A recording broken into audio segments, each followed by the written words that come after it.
My name is Rebecca Roos. I am the Senior Infrastructure Advisor in the Office of the Governor.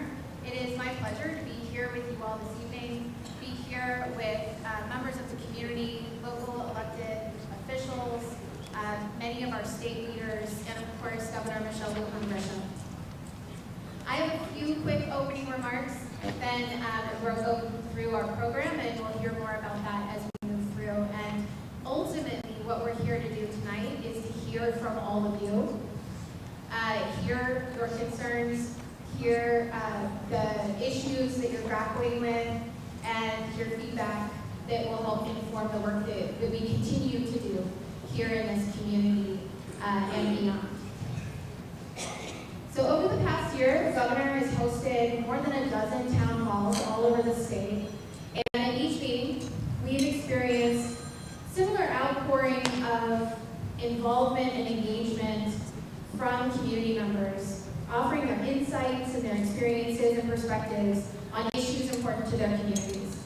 And we are very eager to engage with all of you in the same respectful, constructive dialogue tonight about the ongoing challenges you face in Las Vegas and across San Miguel and Mora counties. As you continue to recover from the 2022 Hermit's Peak Cap Canyon fire and associated flooding. Before we begin the brief program, I want to and move into the Q&A session. I want to point out several important services available this evening during the town hall. One is that there is childcare available until 7:30 p.m. Many of you, hopefully if you needed that, you found that service as you were entering and joining us this evening. If you want to take advantage of childcare services, please step back out of the room over to our check-in table and they'll direct you to the childcare. And if the evening is running long, beyond 7:30, our intention is to be here with you as long tonight as it takes to get every question open and every comment heard. And if that goes beyond the child care closing at 7:30, we will make an every effort. If you have your hand raised and you're in the queue to speak, we'll make sure that we get to you before you need to leave with your young children. We also have state disaster case managers here this evening. So if you want to speak with one of those case managers, they have a table at the back where the poster is sitting. They're waving at you. Thank you all for being here. And that's a great resource on site for community members this evening. We also have constituent liaisons from the governor's office. Once we do get into audience Q&A and comment, if you want to fill out an intake form for the governor's office, we use those to track your concerns and your issues and make sure we follow up with every single one. So there will be a couple of governor's office staff with clipboards available with those forms for you tonight. And lastly, in terms of the services available, we have interpreters. For ASL interpretation, we have Cynthia and Gabby. Thank you so much for being here. And for Spanish language interpretation, we have Denise and Annalie. See them at the back of the room to get a headset if you want to take advantage of that Spanish language interpretation. We're also live streaming the town hall on Facebook Live, so that recording will be available after the event. And so you can revisit it yourselves, share it with neighbors and friends who weren't able to be with us here tonight. And welcome to all of those joining us online right now. I also want to recognize a few of our distinguished guests in attendance with us tonight and really appreciate those who made the effort to come out and be with us tonight. Senator Pete Campos, thank you for being here and being so present in your community for your constituents. We have City of Las Vegas representatives, mayor, city councilors, thank you all for being here. We have county commissioners from both San Miguel and Mora counties present with us tonight. Thank you for your time and your engagement tonight and for all of the work that you do, as well as public safety officials from the local level, fire and police, and many others who work day in and day out in these communities. Thank you so much for joining us here tonight. I want to welcome members of the business community who are here with us, members of the media, to continue to bring attention to this. Thank you. And I want to thank all of our state officials, members of the cabinet, some of whom you'll hear from this evening, other senior state officials. We have people in the room who work at state agencies in areas including emergency response, water and transportation infrastructure, finance, forestry, licensing, and insurance. And I'm sure I've missed a few. So lots of state expertise and resources in the room with us tonight for us to tap into as we have conversation. And last but not least, welcome to the citizens of New Mexico and these communities who are here with us. Thank you for being here. After brief opening remarks from Highlands University President and the Governor, our panelists will make a brief presentation. We do have a brief PowerPoint presentation that you'll see here and online.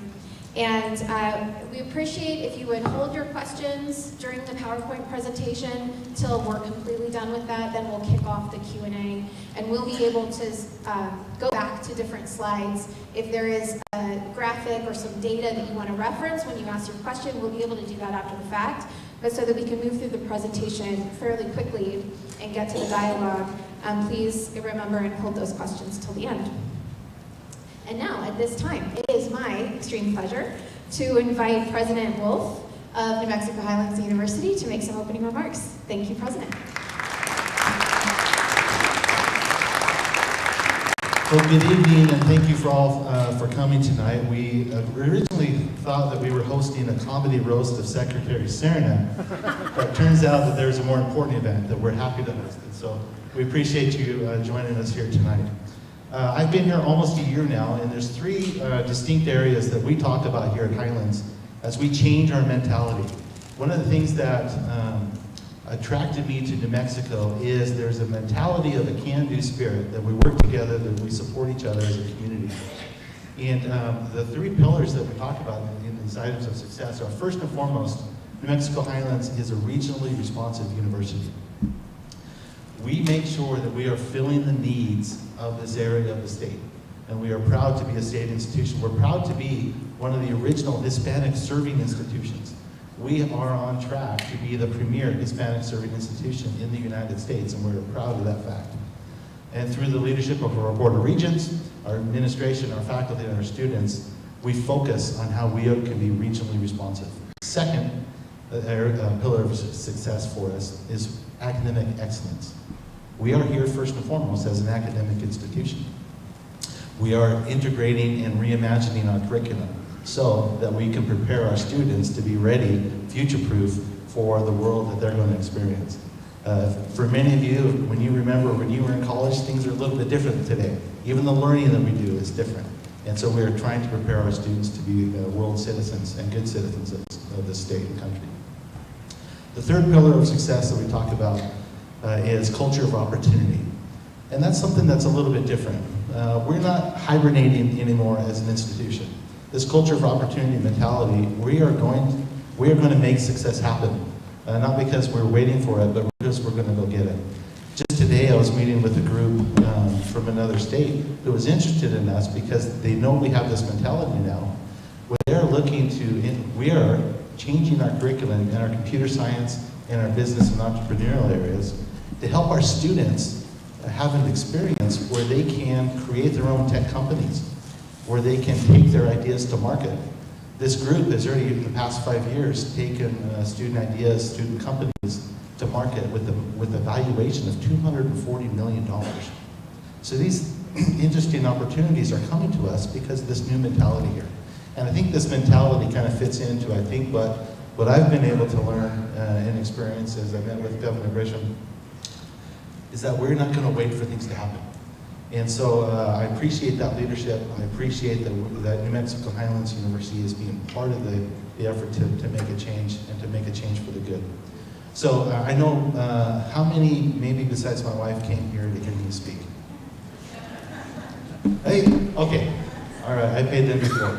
So that's the end of my remarks. Typically when you hand a microphone to a university president, you're in trouble for about 3 hours, but that's not the case tonight. So thank you all for coming to Highlands. We appreciate that. We appreciate that Highlands is being part of the solutions here. And with that, it's my distinct pleasure to introduce Michelle Lujan Grisham, our governor.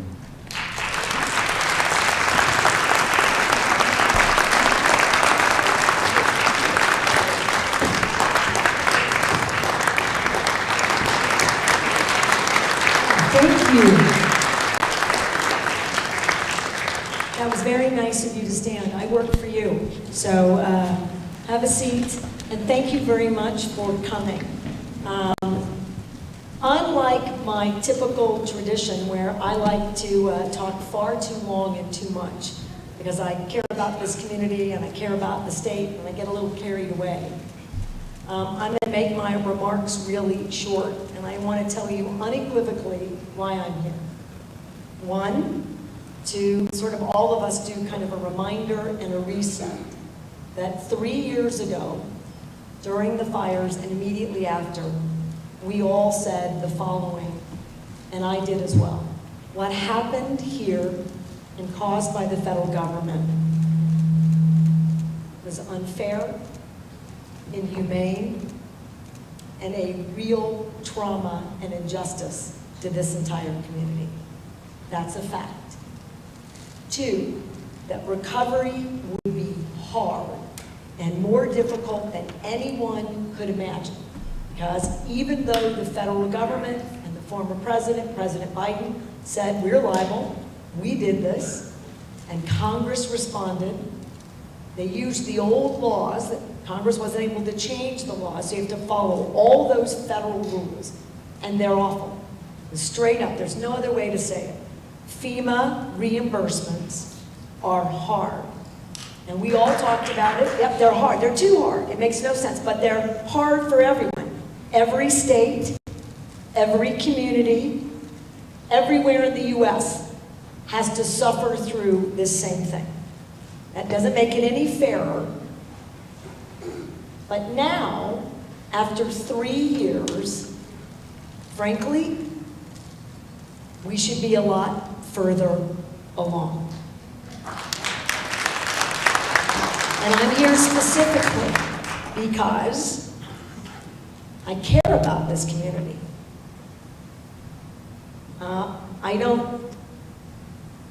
Local governments, this is not a complaint. This is not a place where we complain. This is a place where we solve problems. Is responsible for emergency management and recovery. The state's job is a lot like the federal's job, find money, which we did. You know, where most states don't front money and say, look, we'll be liable if the feds don't reimburse you, although we want you to try to be reimbursed, so follow the rules, because we wanted money to get into this community. I remember specifically that Senator Pete Campos was right up front for my State of the State address where I said, we're gonna ask for hundreds of millions of dollars to make sure that money's available today to do massive recovery for these communities. And he stood up and not only clapped, thank you, but he carried the legislation and got it over the finish line. Thank you, Senator, and thank you for being here. Because somebody's got to do that at the state level. I can ask for it, but I can't guarantee that I get it. And I think he gets pressure, and you should. That's your job, and thank you for your willingness to do it, and all the local electeds. These are thankless, tireless jobs. But something's not happening here that should. And we're going to show you, all right? We're going to do it with some slides. There's a lot of money available in Las Vegas, in San Miguel County, and in Mora and Mora County. But when I drive through here, I don't see it. Roswell, 7 months ago, was hit by a 500-year flood, I think is what we've decided to call it. I've never seen such dramatic devastation. There were 300 plus water rescues in the middle of the night in that community in a 4-hour, 5-hour period. The general just happened to be there doing swift water rescues. And if he wasn't there from the New Mexico National Guard, people would have drowned and died. Right? No question. 7 months later, they've spent the vast majority, nearly 100% of the money allocated to them. DOT and local government have cleaned everything up. They also have to deal with the worst federal too. The Army Corps of Engineers and the Bureau of Reclamation are even harder than the people at FEMA directly. So if you work for them, I'm very sorry, but it's hard. So working with them, because nobody owns their canals, their channels, no one. So figuring out how to get in there and clean them was really hard, but it's done. This past weekend, I was in Rio Doce. Massive fire, 2 fires at once. It's under a year. We're going to show you photos. They're building houses. They've redone their water system. They opened their racetrack. New businesses are coming to Rio Doce and Rio Doce Downs. Not everyone for FEMA payments has been made whole, and most of that community isn't going to get the recovery because there was no liability there, right? So they're going to have to navigate it, but they're navigating it. We're going to show you where whole new developments are coming in 11 months later. All right, so it's not just the feds, they're not easy. Certainly not just the state, same money, we fronted money for Roswell and for Rio Doce, and there was some real tension between us and the local governments there. We meet, I think for a while, right, team, we met every week, which we were always willing to do. They're moving, so something's not working here. All right, last thing. I offered, which we don't typically do, because I don't live here. I love this place. Family is from here. And it's too hard for people who live here. So a year ago I said, doesn't matter to me why, let's ask FEMA for permission to let the state run the water projects themselves. 2 pieces, and the meeting's not just about the water, but the water is a glaring example of not being able to move forward. Okay, so it required the federal government's permission. We got it. And then people changed their mind locally, which they're allowed to do. I want to be very clear. You're allowed to do that. I am open to that again, and if it doesn't happen, then I have other tools, because I cannot let this community have unsafe drinking water. That is my responsibility, right? And when you have unsafe drinking water, you get fined. So instead of rebuilding your community, these fines are huge. A community that's already struggling to make ends meet, to have economic development, and to keep your young people here in spite of free college and training and investments in small businesses, we're not moving. Businesses are closing. That's not what should happen. And if you round up all of the money that's around, you're in the billions. And we have potholes and roads and unsafe drinking water. That makes no sense to me. So I want to hear from you. That includes things that you believe we could do better, because I can always do better. But this water issue must get addressed. Last thing about the water, and then I'm closing. The water isn't anyone in this room's fault. I mean, the fire happened. This is what I mean by that. It's a 30-year-old problem. We didn't fix the dam. We didn't do a water project. That no one in this room created that. However, with all the money available, this is the opportunity to do something about it. And we should be halfway through a multi-$100 million brand new water system that would grow the community, bring hundreds of jobs, fix the dam, all of it. We should be halfway through. And you know what you need to know about that? Because that money's not spent. You are at the bottom of the list for the feds and the states to put more money in. And Senator Campos will tell you, when you roll up capital, unfinished projects are the #1 priority. Where are you? The back of the line. Again, I don't want that. And I get a sense you don't either. We as New Mexicans, and you right here, after what happened to you, nobody deserves better than the New Mexicans who live and are raising their families right here in this community. So thank you for letting me come.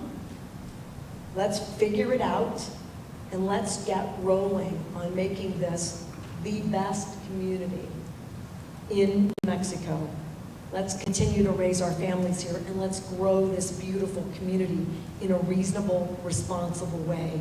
And let's have safe drinking water right now. Does that make sense? All right, so that's why we're here, and thank you. And I'm going to go to the group, and I don't know, where am I? Am I up there? Where the coffee cup is. All right. Does this stay here? You're going to do the rest? You're going to try to take this from me? Well, you're brave. Go ahead. Thank you, Governor. Thank you, President Wolf. Thank you for those opening remarks that helped really get us in the get us in the zone for this conversation as we continue to set the stage. So we want to keep moving right along here so that we can get to the discussion with all of you. So I am going to introduce the wonderful folks sitting at this table with the governor and then turn it over to them to go through a brief presentation. So starting immediately next to me, we have Secretary Serna, our Secretary of Transportation. We have, who we may or may not roast before the night is over. We have Allie Rye, State Director at the Department of Homeland Security and Emergency Management. On the other side of Governor Lujan Grisham, we have Secretary Kenny, our Secretary of Environment. And next to him, we have Secretary Wayne Props of the Department of Finance and Administration. So thank you. Thank you all for welcoming them. This is an incredible group of people that I get to work with every day. And Director Wright, I'm going to turn it over to you. Thank you. Thank you. Thank you, Rebecca. How about now? Oh, there we go. All right. Okay, good afternoon, everyone. Thanks for everyone being here today. I do want to echo the governor's comments in the very beginning. One of the big reasons that we are here today is because we care deeply about this community. Many of you have interacted with me over the last 3 years. If you have not interacted with me, you've definitely interacted with my staff who are invested in this community, embedded in this community, and really want to see this community thrive and succeed. With that, we're going to go ahead and get started, if I can get the next screen. So we're going to kick it off with recovery efforts going on statewide, kind of paint the picture of all of the disasters that are currently going on in the state of New Mexico. Or the big ones. The big ones, excuse me, the ones that have hit federal declaration status. New Mexico has a disaster probably once a week throughout the entire community that we respond to as well. So you see up in the top right-hand corner, Hermit's Peak Calf Canyon began in April of 2022. And then we move on to the South Fork fires, salt fires, and flooding that started in June of 2024. And then right behind them is the Chavez County severe storms and flooding that began in October of 24. To put into a little bit more of a long-term perspective, you can see that this community has been in long-term recovery for 36 months. You guys have actively been really in this long-term recovery, and we all are very aware of how long it's been.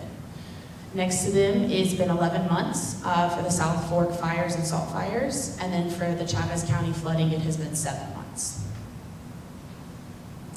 The slide you see above, we call it the spindometer, but this is a total wrap-up of all the funding that is currently sitting in all of these communities. So you can see in City of Las Vegas, they have $144 million available, and they have spent $3.9 to date. In Mota County, there's a little over $59 million available, and they have spent $0.4 million to date. Village of Ruidoso has $44.5 million, and they have spent $10.5 million to date. And then City of Roswell is one of the rare communities that does not have Senate Bill 6 dollars. So what you see sitting up there is a little bit of federal dollars at $0.4 million available, and 9.6 has been spent to date, and that is all their local cash resources that they have spent to date. The next couple of slides, we're going to go into a further breakdown of each of these numbers. For City of Las Vegas, you can see on the left-hand side of the screen the money that has been received. So you have $100 million coming in for the water facility. 21.8 is in FEMA federally approved dollars, so that is FEMA public assistance dollars, not claims office dollars. And 22.6 in upfront funding from the state of New Mexico, which the governor addressed in the beginning, the Senate Bill 6 loan funding that was given out. Underneath When you say them, loan funding, tell them what that is, because I already told you not to say that. yes ma'am, as soon as it came out, I realized that I had messed up too. So this is funding that is given to these individuals for them to start their projects. It's money in hand for them to get work done, and then it gets reimbursed by the federal And government. what's the interest rate? Nothing, it is 0%. So it's not really a loan. It's upfront money. You're fired, but I love you. I know. If I want to yell at her, just turn Jim, the mic. Jim wants me to get yelled at with the microphone, so that way you guys can all hear it. Right below that, okay, let's move over to money spent. So currently right now, 3.9 has been spent to date, and they still have $140 million in hand. One of the big things too is there's about $34 million in pending projects. So this is funding that could become available to the community once documentation is turned over from the local jurisdiction to the federal government to explain either costs that they've spent or costs that they are preparing to incur to be spent. Moving on to MWTA. MWTA currently right now has 18.5 in federal funding, specifically in the FEMA public assistance sector, and then 4.1 million in the state upfront funding. Right below them is the pending projects for 23.2 million in 9 projects that again could become available to the local jurisdiction if documentation were to be turned over. Currently right now, 0.4 million has been spent, and they have about 59 million still left in hand. Village of Ruidoso has received $542,000 from the feds, $44 million from the state.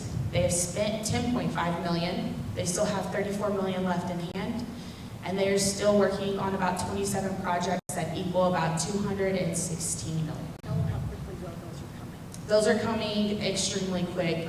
You can see in the 11 months that they've already been under work, they have consistently been writing projects and getting those pushed out the door so that way they can start working on it. That community is very ready to recover.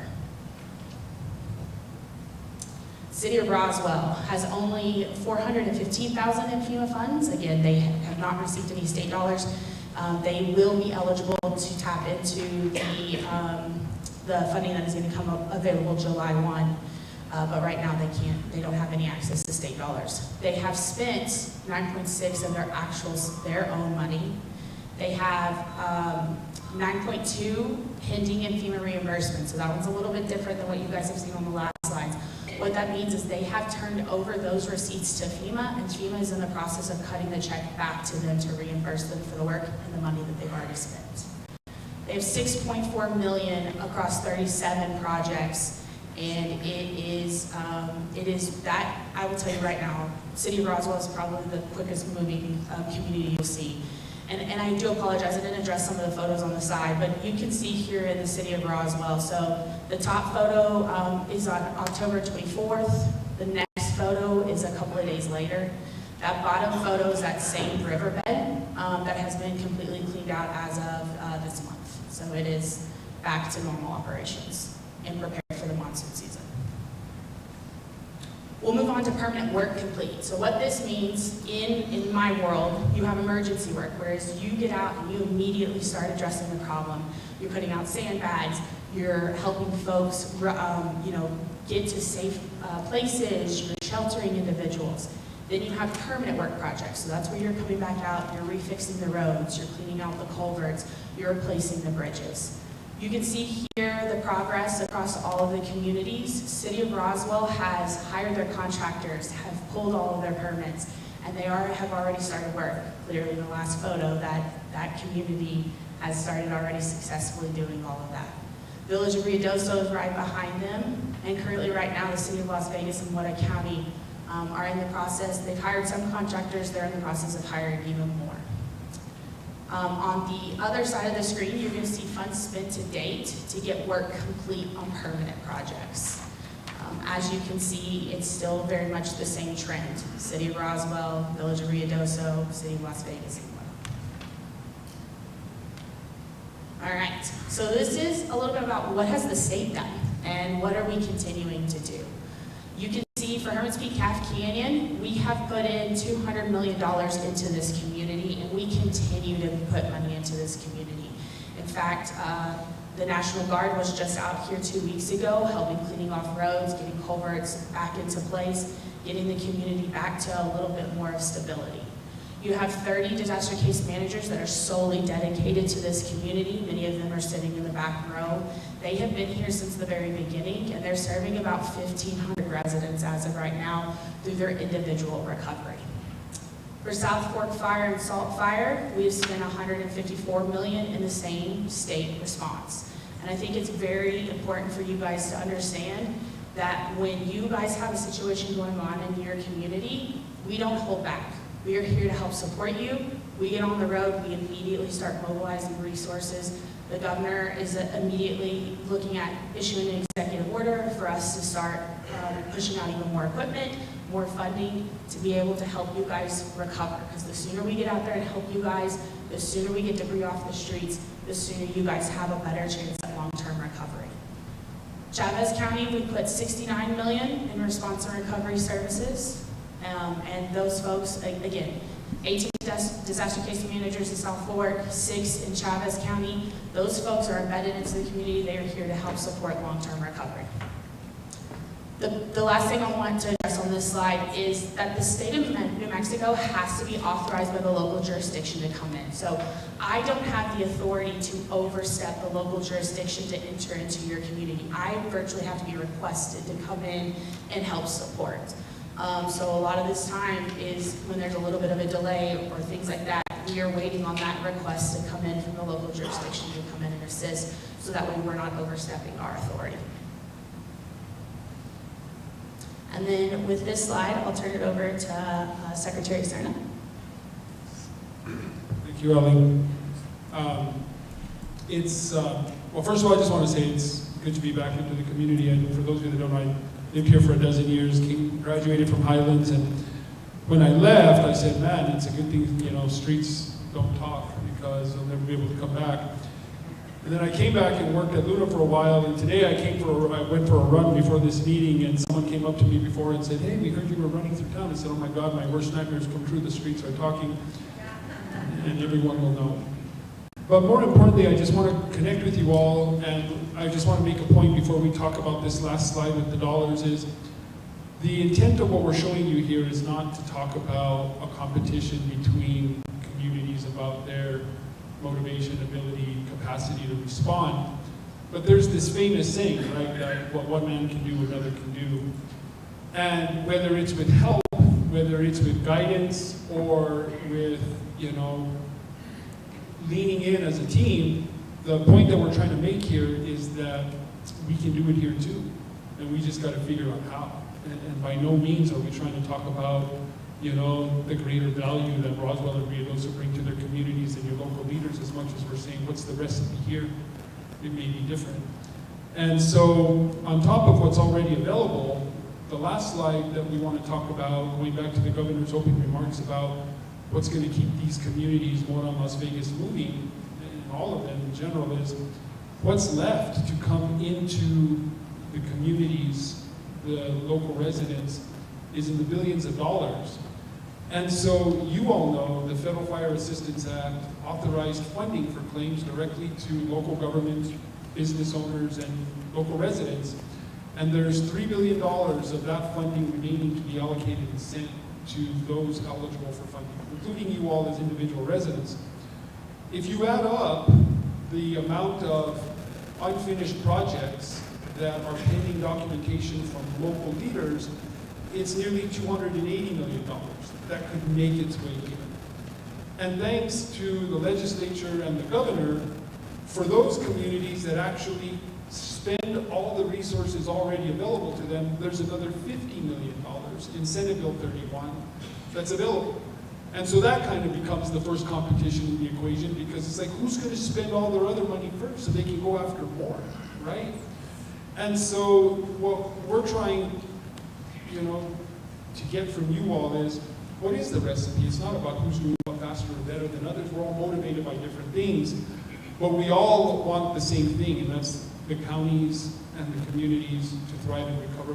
You want your children here and your grandchildren, and you want to live and work here, and we need to figure out what it is that's going to make that possible. And for the longest time, at least when I lived here and worked here and taught here, Legion Elementary, everybody always said that there was the same reason why we couldn't do better. We don't have the money. And we just spent 20 minutes talking about how we do. And now we just got to figure out how to spend it. So I don't know if I give this to you or to Secretary Kinney. I'm sorry, I lost track. But Secretary Kinney. Good evening, everyone. Can you hear me? All right, Jim Kinney. I'm the Environment Secretary for the state of New Mexico. Thank you for being here, and glad to share some information with you about the drinking water and wastewater issues here in Las Vegas. And I just want to maybe start with the expectation for every community, including this community, is to have reliable and safe drinking water. Hands down, period, full stop. That's what we want for this community. That's what this community wants for itself. So why don't we have that? Why are we still dealing with that today here in Las Vegas? Well, when I go back and look at the history here, and I look out at the crowd and I see our Drinking Water Bureau chief here, Joe Martinez, and Jonas Armstrong, our Water Protection Division Director. Both of them have spent a disproportionate amount of time with the 1,100 drinking water systems we have across the state of New Mexico. They're spending a disproportionate amount of their time here, which is fine with us, because if you need the help, we'll give you the help. But they're spending their time here, and yet we still see some of the same issues happening over and over and over again. And let me highlight a couple of those issues. One would be that in February, how many people lost water in the January, February timeframe? Right? Pressure dropped, water was lost. What happened was freezing of basically parts of the system that shouldn't be freezing, that things we could plan for, things that you have the money to prevent from happening were happening. And that put you in a situation where you didn't have the water you needed. So you don't have that reliable pressured water coming to your home, coming out of your tap. Also, at the same time, when you have that water system freezing or failing, and it comes back online, you have things like disinfection byproducts. That totally sounds like I should be Cabinet Secretary for saying that. But what I'm saying is the chlorine that goes into the water, those disinfection, which makes it safe so it gets to your house, it doesn't have bacteria in it, was off. And those byproducts, the reason they're regulated is because too much of them, too frequently, EPA has said those are probable human carcinogens. So they have to be regulated and kept at a low level, but a sufficient level to give you safe drinking water. So reliable means when you turn on the tap, you know it's there. Safe means that when you're drinking the water, you have confidence in it. And those are the two things that you have been dealing with for far too long. They existed to some degree before the fire happened. As the governor indicated, the system here was not working well then. The fire kind of threw it into, and the floods threw it into a loop or into a tailspin. You still are having problems, and those problems can be prevented. I'm here to tell you, they can be prevented in rural New Mexico as well as urban New Mexico. So you don't have to worry about a deep freeze that throws your water off or causes you any problems. That you have the money to fix that. And part of the reason that I want to make the point here to you tonight is when we're asking you for information at the municipal level, we need that information because our engineers are doing you, the public, a service by checking what your local engineers, your consultants are telling you, right? We're making sure that your water is actually going to be delivered reliably and safely. So we're performing an oversight function, but a function that is necessary to keep your water safe. There were times in the past where you had filtration systems, pre-treatment systems brought in, pre-treatment systems left. Those were systems to make sure that the water that was coming into the drinking water plant was safe, or that it could be treated so it could get to your home. Those systems were taken offline, and they were sent back, and then another system was brought in. So there are challenges that we still don't understand at the Environment Department, that we still need information from local leaders as to why those decisions are being made. But we are here to help you. When those drinking water systems are overrun, you connect to your wastewater system. That too has been overrun with filtrate and things that are going from the drinking water that it can't handle. It's going to the wastewater system.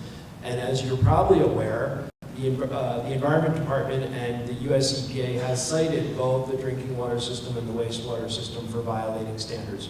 So there comes a point where we as public officials cannot look the other way, and we are at that point. We cannot let you have unreliable and unsafe drinking water. We cannot do it, and frankly, we won't do it. We won't do it.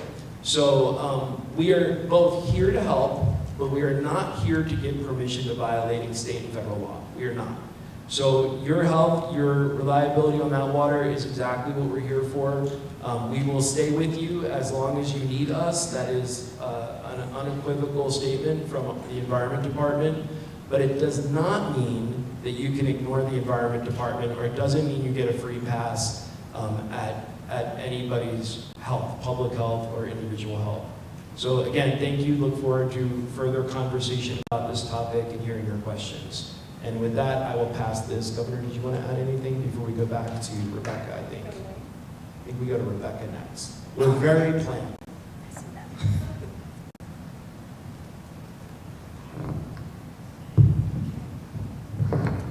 Thank you all. Thank you to our experts. Thanks for all of that really important information. And hopefully those of you who have joined us tonight can appreciate why we felt it was so important to lay the foundation in that way. So I'm up here again to kind of get us going into the discussion phase of the evening. And I just want to lay out a little bit of how this is going to go and what to expect, and then we'll turn it over to you. So if you've been starting to think about your questions, get ready. We'll start looking for raised hands here in just a moment. Okay, so as I said earlier, we want to have a robust discussion. We also want to be courteous and respectful, so thank you all for keeping that in mind as you engage with us. We have staff available, as I said earlier. If you weren't here, I'll repeat it. We have a couple of staff who are going to be coming around with microphones, so if you're going to ask a question, before you begin your question, make sure that you're standing there with one of our staff with a microphone so that everybody can hear you, and we'll take one at a time and work our way through it with separate responses from our panel after every question. And then we have other staff here with clipboards, with constituent intake forms, and so whether you raise a question or comment tonight or not, we invite you to connect with one of our staff, fill out one of those forms, and that'll help us make sure we follow up with every single one of you. Our goal is, again, to engage, and we want to make sure everybody is heard. And so, again, repeating something I said right at the opening, we intend to be here as long as there are hands in the air. And that may take us well into the evening, we'll see. But so long as you're willing to stay and talk with us, we want to hear from you. And it may take some time, so we appreciate your patience in advance. If you aren't able to stay and get your question heard, really then encourage you to connect with one of our team members before you leave to share your insights and input in another way, through an intake form or through a conversation with one of our team. And with that, I want to just open it up. We have, I'm seeing where our mic holders are. We have one here in the blue shirt to start, and then other hands, go ahead and put your hands up, and we'll kind of ping pong back and forth one side to the other.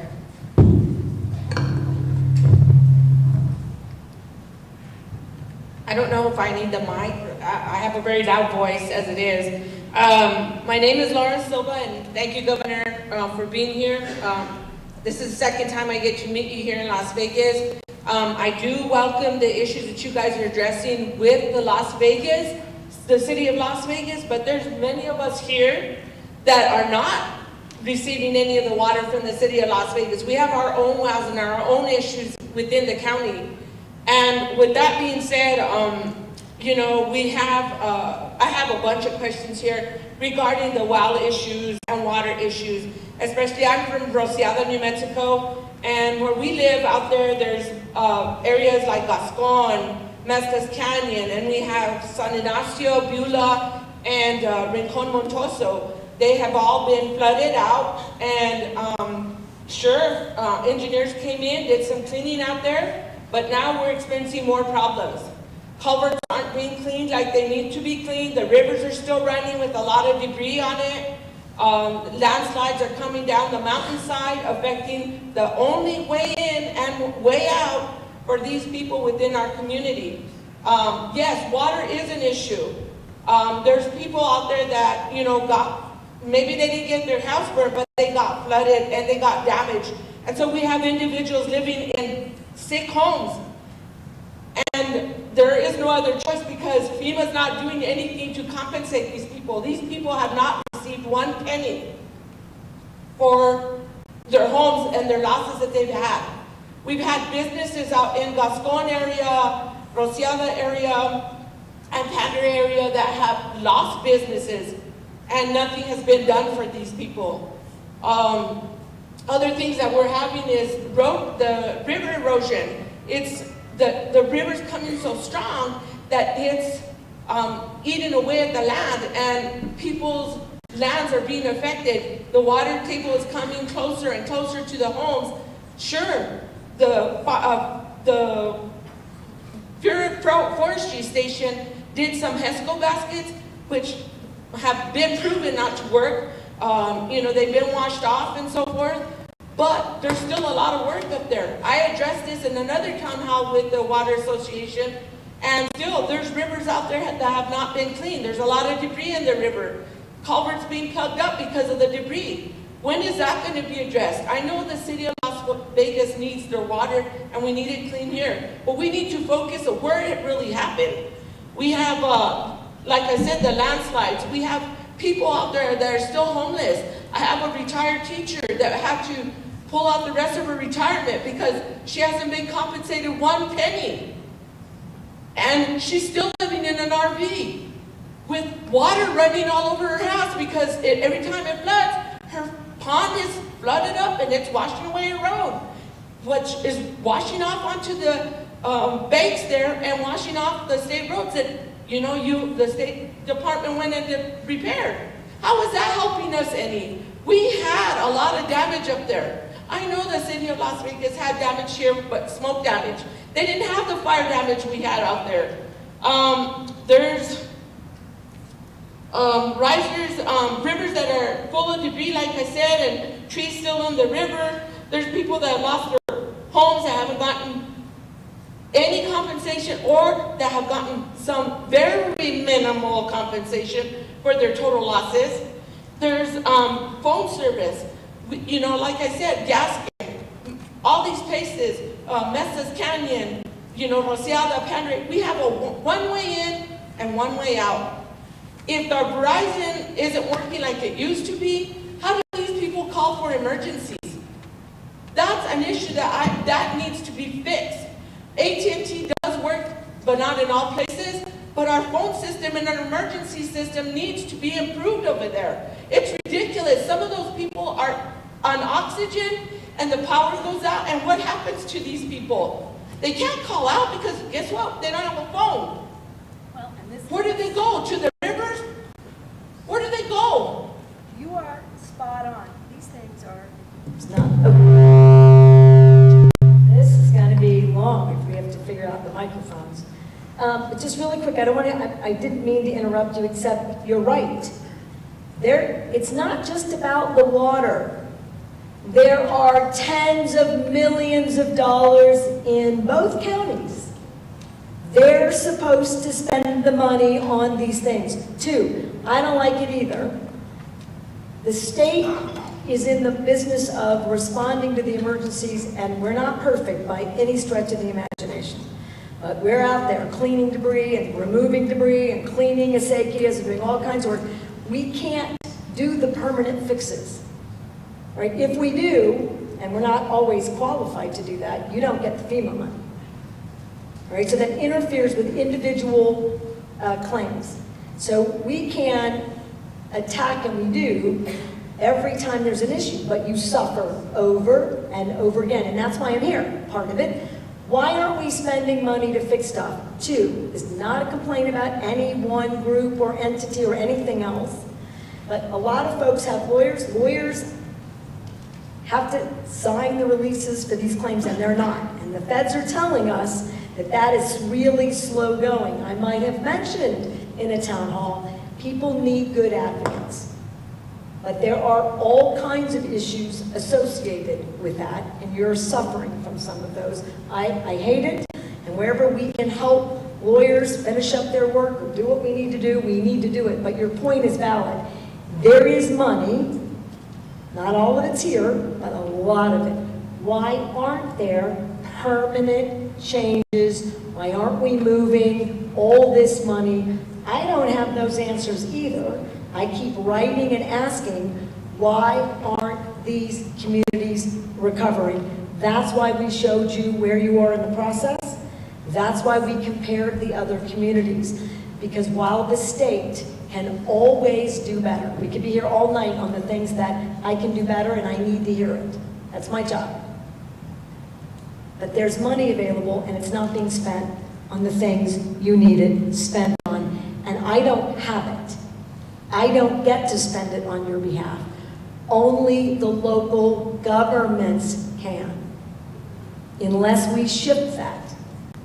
So that's the point I was trying to make, and you made it much more eloquently. And ma'am, you brought it home because you made it real. People are still suffering, and there's just no reason for that. So thank you. And please keep going. I just wanted to tell you, you're right. I'm here for all of it. And I have one more issue that I want to bring up. You know, people are starting to get these bills of renewal notices from FEMA for the flood damage, for the flood insurance. We had 5 years. It's not even been 2 years that they started issuing these insurances to us. Why are we getting bills for them? This is ridiculous. I have one here today, and the bill is for $665 and one for $679. I have other people in my community that have bills of $2,500. Why are we having to pay for a renewal insurance that was supposed to be allocated to us for free for the past 5 years? Can anybody answer that?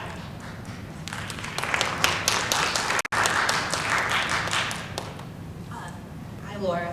So one of the things I'd love to talk to you offline about is the bill that you're talking about. It's my understanding, but I need to get better clarification, that you turn that bill back over to the claims office and then they pay for it or they reimburse you for it. Let's make sure that we talk offline because I want a copy of that. I haven't actually seen one. I've just heard rumblings of it. So let's see what we can do. I also do want to let you know that my team has gone out with 17 mutual domestics in Mora County and has helped them fill out their proofs of loss and making sure that they are addressing every issue that is in their actual well situation and what's going on with that, so that way they are receiving the most amount of compensation back from the claims office for those wells. I have a question to Ally too. Laura, where are the navigators to make sure people know that they're not liable for those bills?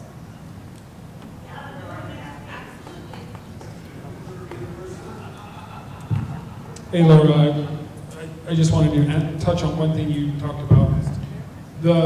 Going back to what the governor said about local authority and willingness to, the necessity for them to do this work. I'm going to talk specifically about culverts and debris on roads. So it took us 2 months to convince FEMA back in July of 2022, 2 full months, that the local governments didn't have the financial resources to do all of the emergency work and even some of the permanent repairs. And we begged them for permission to give us the ability to do that work. After those 2 months, we entered into agreements with Mora County and with San Miguel County. And essentially, FEMA gave us the authority to do emergency category A and B, and that sounds like foreign language, but it's basically restore it. Restore it. So if the culvert is clogged, you can't replace it, you unclog it, and you leave it there. And so there are 3 basic ownership scenarios. One is the culvert's ours. You call us, it's clogged, we'll clean it as quickly as possible. Number two, it's owned by either the county or the municipality. Because of that agreement, you call us, we'll send our contractor out there to clean it. The third, and this is the tricky one, is the culvert is on a private driveway that's owned by the homeowner. And that's when it gets tricky, but that's the more rare instance. And I see you shaking your head no, which means that's probably not the case. And so in summary, call us. Either it's going to be a county culvert, which we have our contractors to do, or it's going to be ours, which we're responsible for. And I contacted the state of Mexico, and I told them about these culverts, but nothing's been done. And like I said, there's a lot of debris in those rivers, and it's not being cleaned.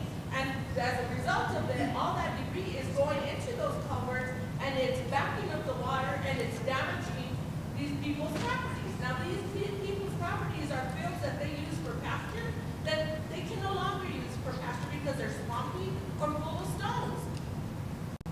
Ask her if she's calling. Yeah, and so are you contacting anybody about the runoff? Yes. Who is that? We've been contacting the state of New Mexico, DOT. I did contact, one time I did contact the county, and Mr. Garcia here referred me who I needed to talk to, but, and I understand that, they're limited on help, but these people up there are suffering. Well, I wouldn't excuse anybody by saying limited on help. We just got to find the right resource. And so the runoff is going to be managed by a combination of folks that we can help get connected with. It could be Army Corps, it could be U.S. Forest, it could be state land office, you name it, depending on from where that debris is coming. So we'll connect with the exact locations. It just depends on from where that runoff is coming. And then, of course, the river and the river widening is an issue that we absolutely have to get with the Army Corps of Engineers and the state engineer's office. Excuse me, can I just address the culvert issue? First of all, they came, they put in culverts, and they weren't big enough. I need you to have a microphone. If you could hold on just a moment, Live yes. There we go. All right, anyway, so they put in some new culverts, but they weren't big enough. And the residents said, these are not big enough, so they're just flooding right over the culverts. The second thing is, out on our road, they've been putting caliche on the roads, which is okay when it's dry, but as soon as it gets wet, it gets so slippery you can't navigate it. So emergency vehicles can't get down there. If they're coming from the Rociada end, they can't get through. They're going to just fly right off the road down there. Are you on a county road? Yes, So, A4A. so the culverts, going back to the culvert replacement, right? One of the things that we dislike most about the authority we've been given, again, is to restore. And so if you had a 12-inch culvert running underneath a roadway and it blew out and we got the ability to go in and replace it, despite our assessment that we needed to be 18 inches or 20 inches now, FEMA is telling us that's permanent repair work. You've got to restore it only. We're only going to give you DOT and your contractors the ability to put back that 12-inch. And that's frustrating, and I'll tell you who's equally frustrated as you is Ruidoso Downs when they said, are you really going to put the same size of culverts back in here? And we said, we have no choice. And so that's the issue there, right? And so that's where the county would come in and say, this is a permanent repair. The Army Corps of Engineers and DOT has determined, right, that this culvert needs to be 18 inches or 20 inches. Maybe it needs to be a concrete box instead of pipe, whatever. And they fund that project along with the road repairs and do it all together as part of one project where you can study the drainage, deal with the road, deal with it all at once. That's where we need to encourage that those projects get submitted, completed, and the funding come through to get them done. We've been told by some of the county councilmen that they haven't gotten any money. That's clean. So they can't move forward because they don't have any money. Before I move down, we hand it off to Wayne for Senate Bill $6. I'm actually looking at the projects right now, and they have received $11 million is sitting in the bank for roads. And I,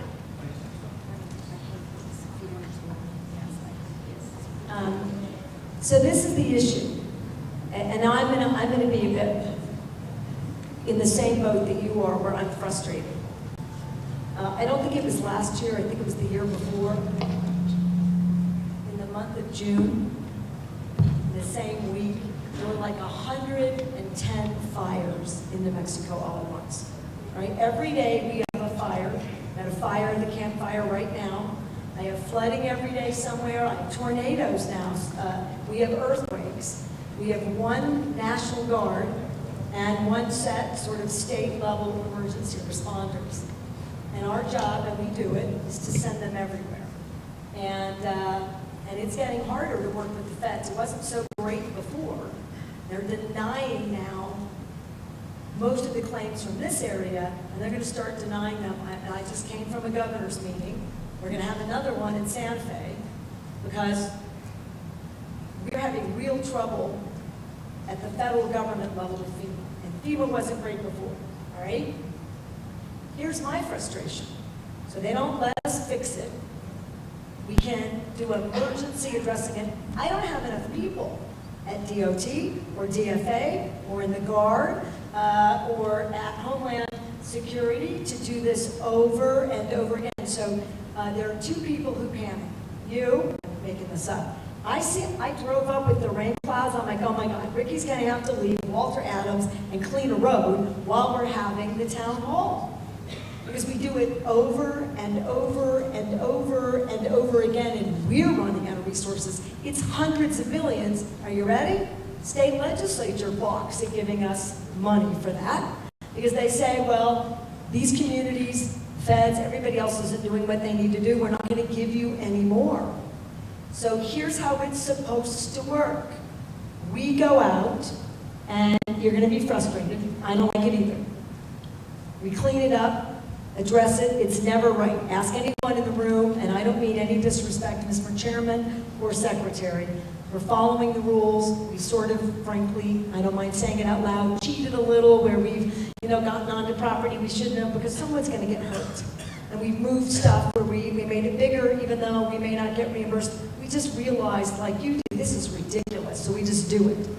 But if the local money gets drawn down, gets spent timely, that projects are being written, then all this gets addressed so that we don't keep doing it over and over and over again. And that is a shame. It doesn't have to be that way. There is sufficient funds to do a lot. The more you spend, quite frankly, and I'm not saying that you can just spend it wildly and you don't have to follow some government bureaucratic crazy rules, you do. But the more money that you spend and invest, the more money is coming.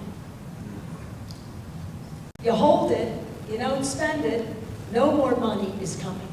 Let me repeat that. It's a bit of an exaggeration, but barely. If you hold this money and you don't fix these problems, it's going to cost a lot more. No more money is going to come to fill that gap, and this community is going to be left hanging again. And I, for one, don't think we should let that happen. All right? So, they have money. If they say they'd like to have, 150 million more they can spend, then I'm sure that's true. I do. These projects are expensive. But if they don't spend it, no more is coming in the way that they were expecting.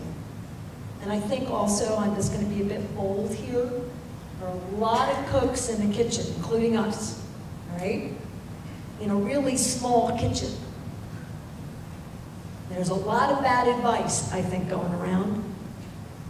And that advice is thwarting too many decision makers' ability to have clarity that their responsibility is to take as much of these funds within the context of good government accounting and get it out The money is supposed to be spent on this infrastructure, right?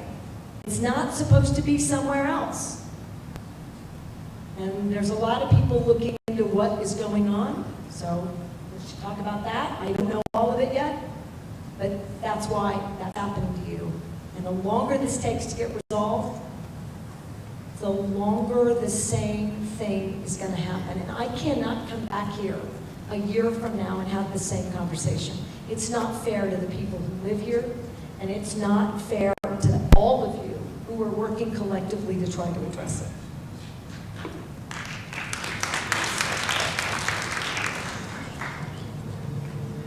Governor, thank you very much for coming with your team to address these items which all of us have tried to get answers for. My name is Veronica Carter Martinez. I live in town, but my family lives in Montezuma, New Mexico. Now, when I'm in Montezuma, New Mexico, I live by the reservoir. So I see all kinds of things going on. I address them on social media. They tell me to take my posts down. When I ask them what's going on, where's the money that was allocated for the infrastructure of the water? And oh, it's in the bank, gaining interest. My interest is to have healthy, clear drinking water, not to gain interest in the bank. All of this is being held, and then you get consultants. Oh, we have to get consultants. How many consultants do you need to get in order to tell you what the plan is or what the engineers get?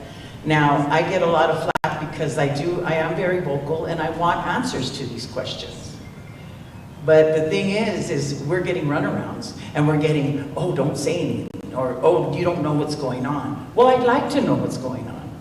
And it is unsafe drinking water, and it's still unsafe. If you open your tap, it smells like a pool, like a swimming pool.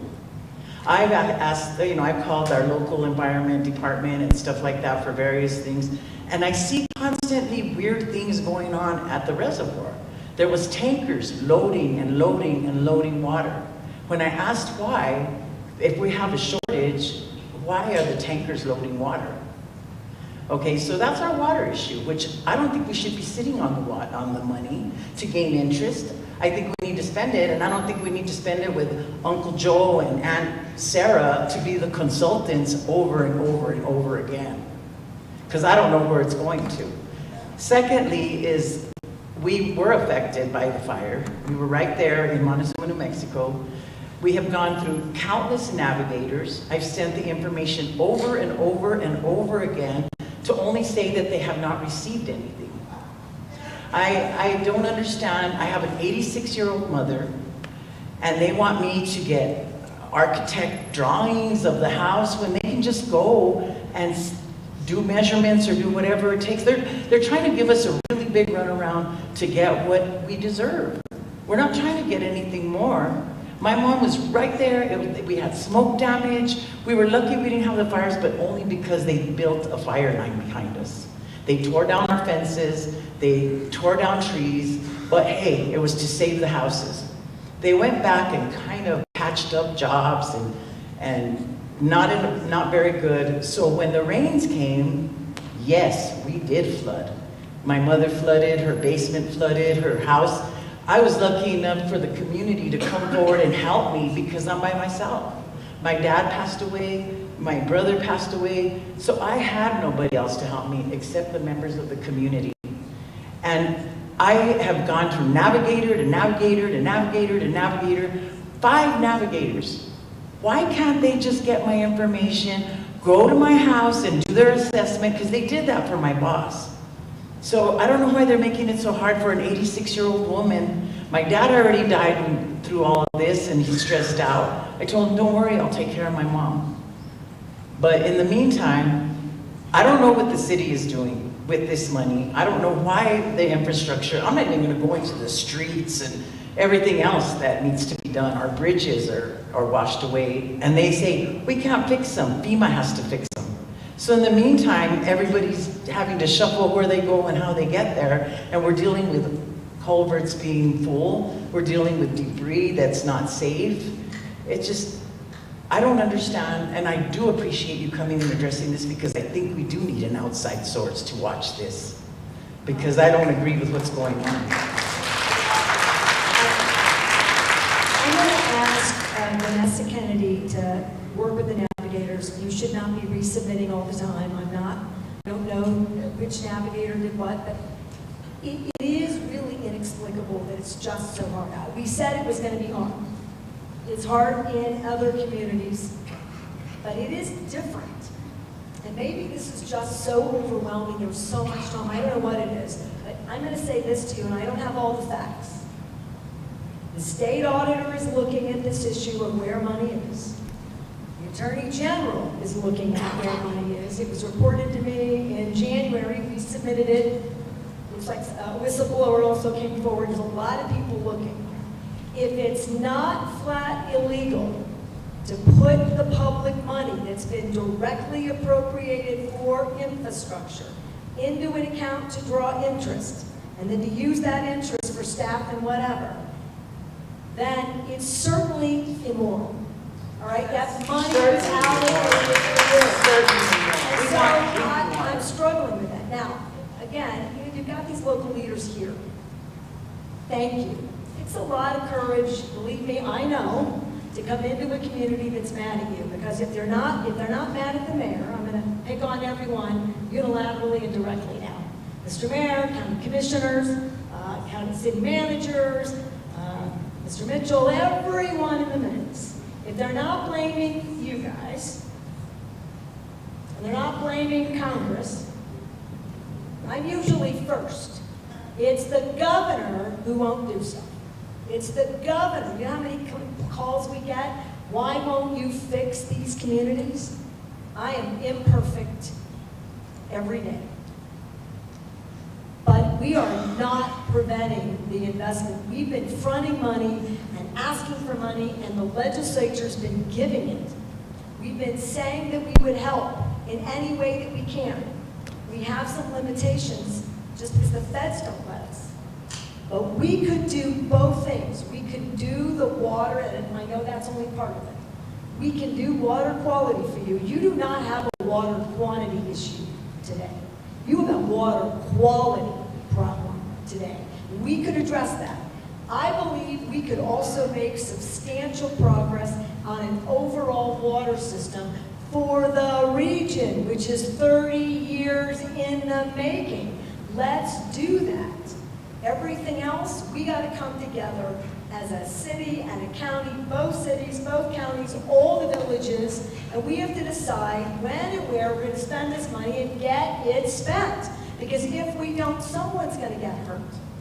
A lot of people are getting hurt. Yeah, and there's no economic development here. Businesses are closing, to your point. That is not, and again, I think, really, Ricky, thank you for making sure I didn't leave with the competition. We are one state. We are not political parties. We are not elected or appointed today. We are one state with one goal: to support each other. That's it. And if these communities can work with us and make a difference, that tells me that with good direction, earnesty, hold us all accountable, you are, every time. And thank you. Then we know we can make a difference here, because we're making these differences in every community in some way or another. We just seem to be stalled out here. So let's not stall out, but I wanted to tell you, I appreciate that you're holding everyone accountable, including us. That's exactly why I'm here, and I think that's why your elected leaders are here. We want to be here in person so we can explain or not what's happening and move forward. Thank you for your focus. Thank you, as long as we move forward, because some people just keep it a standstill. I know I appreciate the interest, but my interest is keeping my family and community healthy. Thank you. Ma'am, while you were sitting down, I would love to offer to you too. So the state has state disaster case managers. They're free. They can assist you with making sure that they hold that documentation. So when you get a new navigator, you're not having to be the one that has to resend it. They'll track your progress on your projects and make sure that it's flowing through the system, and they'll advocate for you. So I would strongly recommend signing up for disaster case management and seeing what support we can offer to you as well.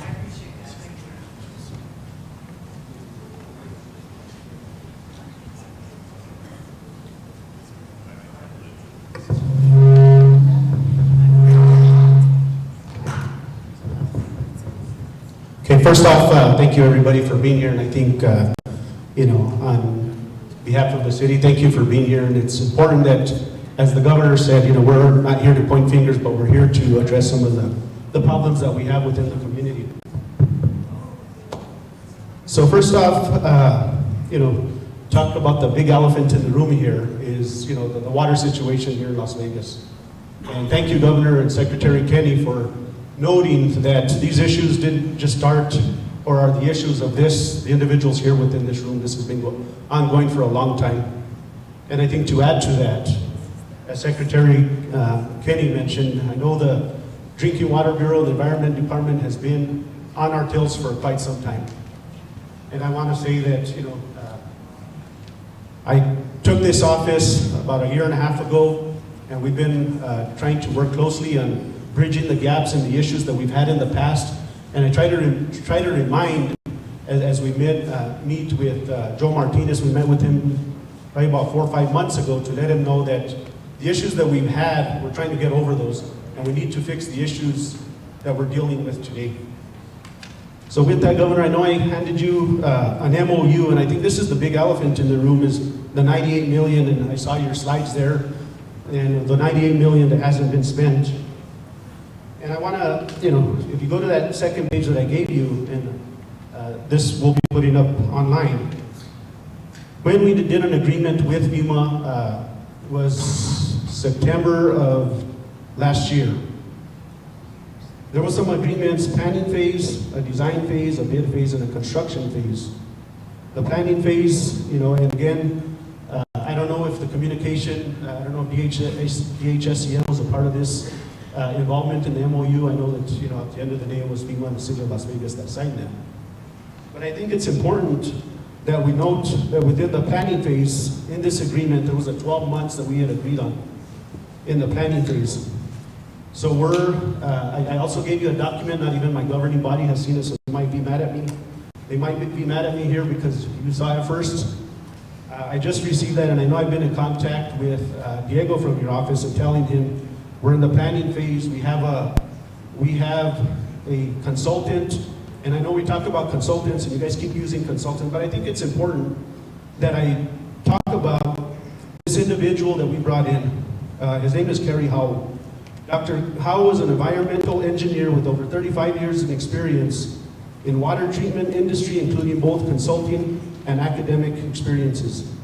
His engineering consulting experience has included treatable studies, regulatory compliance analysis, master plans, pilot testing, preliminary engineering reports, detailed designs, construction management, and drinking water treatment plant startups.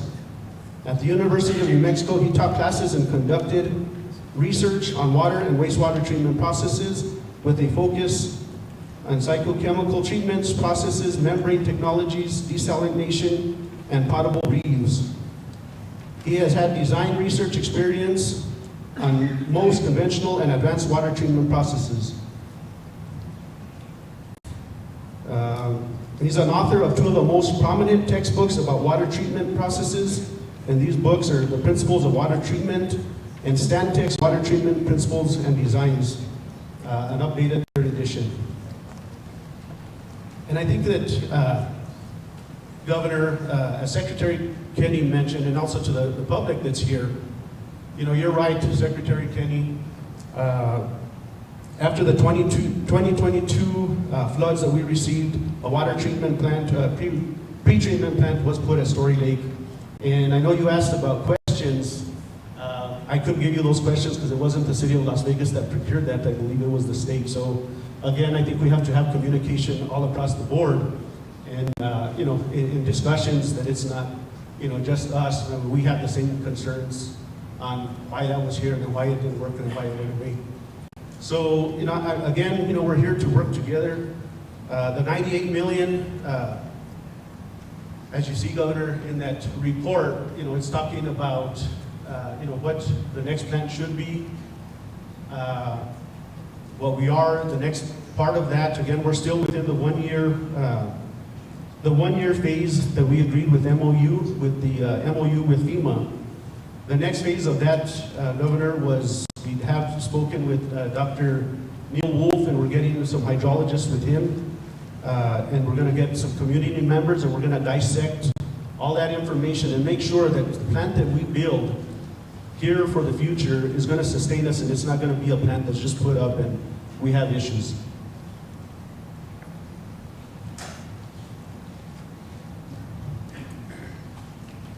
With, These microphones are, is it on? no. Now it's on. They have a delay, and I'm impatient. This is the first we're seeing it. That's good. Experts are good. Consultants, valuable. 3 more years is what they're proposing. I'm sorry, that's unacceptable. 12 months to plan for 12 years, unacceptable. How much money are you paying these consultants? Most of these folks are available at no cost. These plans are available everywhere. Now, they're not tailored. There does need to be updated. We talked about this in a public hearing 3 years ago. It was 3 years ago, I was here. Mr. Mayor, you weren't the mayor. This is not good work if it's going to be 3 years from now before people know what's happening. And I'm telling you, this is an agreement not between me and anyone, but between you and FEMA. How are you feeling about FEMA right now?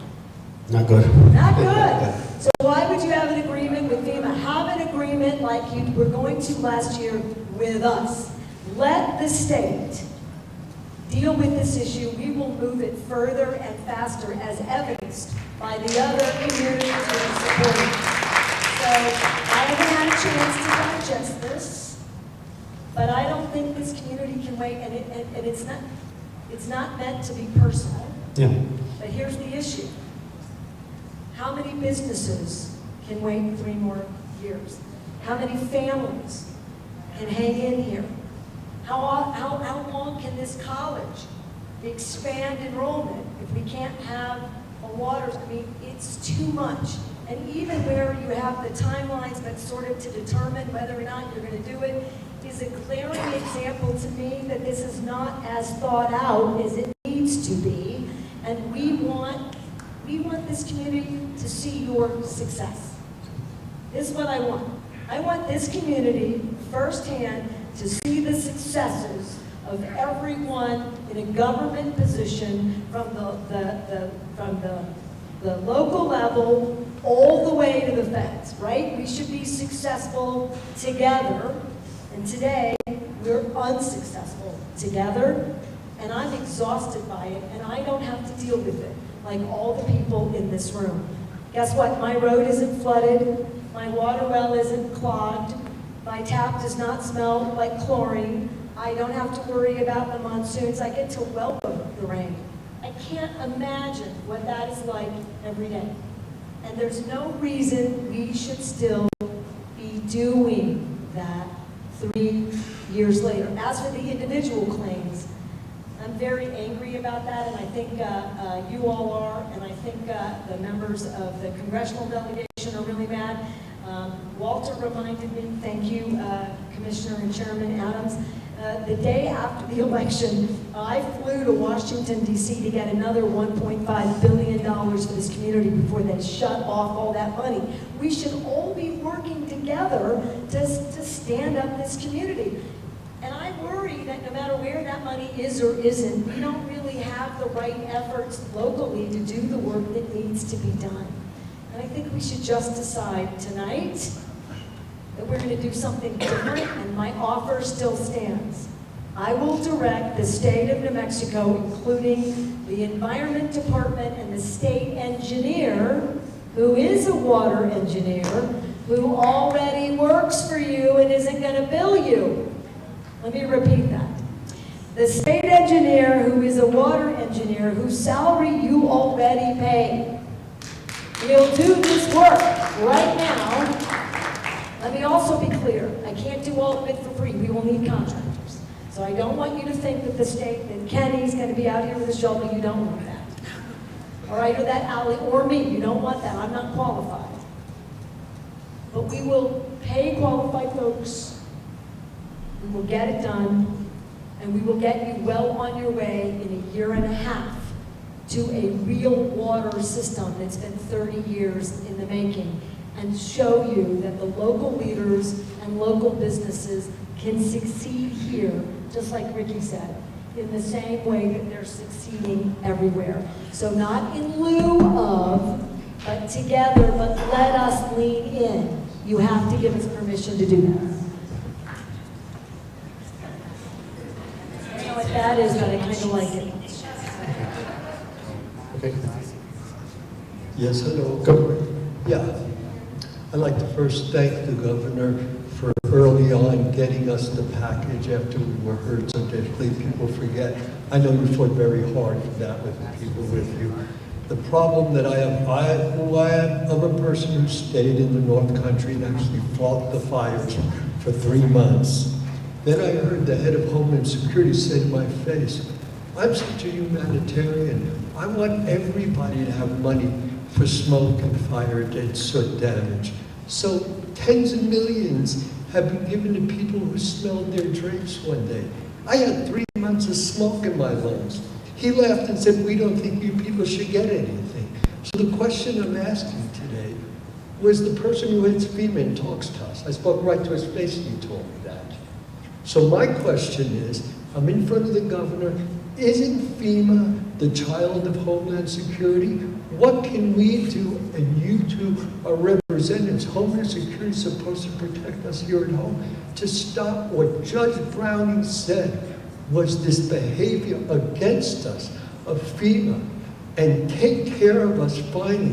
What can you tell us that now I'm talking to the two of you who should have some control on FEMA? What can be done about 3 years of bad behavior, the other elephant in the room?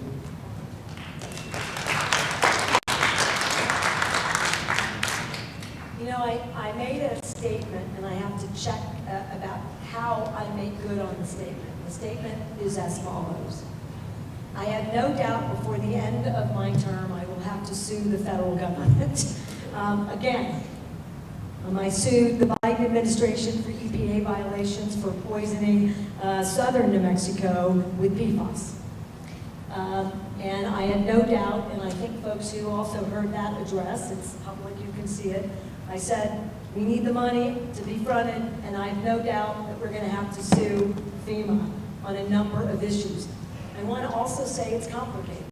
They are not liable in the way that you think. No one should be mistreating anyone. Congress should change the Stafford Act, which prevents them from doing smart work, in my opinion. I don't know why there's cruelty in a sense that government workers in any context, locally, at the state, and at the federal level, should not be treating anyone with disrespect. Lastly, there will feel at the end of all of this, I am sure, that there are some inequities. And I'm going to tell you, I hate it, but I have no doubt that that happens. And I will not ever not tell you the truth. Just like when I came here and said, I don't think this is going to be easy. I think it's going to be hell. Some people are going to get everything they really need to fully recover and succeed, and some people aren't. And I'm not going to have good rhyme or reason except that we will fight equally hard for every single claimant and participant. And that may be where we go, and I will write a letter to the AG tomorrow in the morning and talk about maybe suing the federal government directly for how slow they are. One thing they're going to say, and I don't agree with that, and I don't agree that they should be interfering with your legal counsel. But that is a complication, that you have individual representation that have their own relationships protecting you against FEMA. And that minimizes then what we do as a collective. And I got to figure out how to navigate that. And the AG is well poised to help figure that out. But your point is a very important one. And I want to say it again. Some people are going to get what you all and they feel like is really easy, fair compensation. And some people are not. And it's the worst of any government system when it seems so arbitrary. And for the lawyers in the room, they will tell you the government is not supposed to be arbitrary and capricious, but it is going to feel like that. So let me do that right away and see if we can't do better. And I hate it for you and for everyone else in this community. And my question is to our representative from Homeland Security. Correct me if I'm wrong, but isn't FEMA under your jurisdiction? No, sir, so I'm state Homeland Security, so I am appointed by the governor, I work for the governor, I don't work for the federal government. Totally different. Yeah, I understand. Because I so Fired her for doing a slide out of order. If she was mean to you, they'd all be gone. Is there anything we have all felt like in the North Country that nothing we do just gets spit and stomped on? What can we do to bring FEMA to go over Judge Browning, an honorable judge who stated our situation? Now we have maybe a glimmer of a hope with him. What can you tell us what we can do to make that glimmer and support Judge Browning and have you folks support Judge Browning? Because he's the only one really on the ground that's a chance for us at this point. Well, we're doing it now, right? Here's the number one thing we can do. Again, I'm going to figure out what we do to make the feds be more responsive. I'm going to make a political statement. I want it really clear it's a political statement, all right? And a substantive at the same time. The current president has made it pretty clear he doesn't think FEMA is a necessary tool with the federal government. Both substantive, that's the substantive remark. Here's the political one. I think that's outrageous. Do you pay federal taxes, sir? Me too. By God, I think FEMA ought to be investing in these communities. They started the feds this fire. They should be making it easier here, not harder. That's right. So, I'm worried. If we don't get the ball rolling in a meaningful way, I think you're going to see less and less out of the federal government on the ground to take care of us. That's what I believe. That's why New Mexico has to make a stand for the And whole so country. we got to to make a stop this. stand for everyone. That's why I'm having governors. One of the reasons, not every reason, but one of the reasons I'm having Republican and Democratic governors come to Santa Fe. We're going to run a FEMA roundtable. We're worried. Who's going to manage regional fires? Who's going to send the National Guard and firefighters from New York and California to New Mexico when we need them, and vice versa if FEMA's dismantled? Who's going to do that? So I don't know how to make it all work in a statement tonight. But number one, we have to agree that we can use the state powers to ask FEMA and hold them accountable and to work with the federal orders. Two, I need everybody here to do their part to make sure we're moving it. Because if we don't move anything, it's tough to hold FEMA accountable when we're not doing our part with the state funds. The state funds aren't being spent either. I need to know, as quickly as I can, if you think we can be more directly helpful here, then you need to talk to your local leaders, because I can't do it without them asking me to. But if they don't get the water quality addressed, then I have to take over. I would prefer not to have to take over. I would prefer that we're doing it together. Because if we're divided, that's an excuse for the federal government not to do what they need to be doing. So step one, let's come together.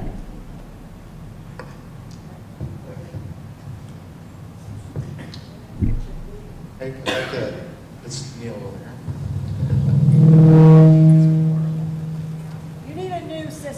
that's in our legislative request for the next session. No, I'd like to offer a solution towards, a pathway towards solution. I don't have all the answers, but I think the university can play a role in this. We have, in a number of our responses, stood up emergency management, emergency operations teams. If there's a way that the university can play a role in having two or three people from the city, 2 or 3 people from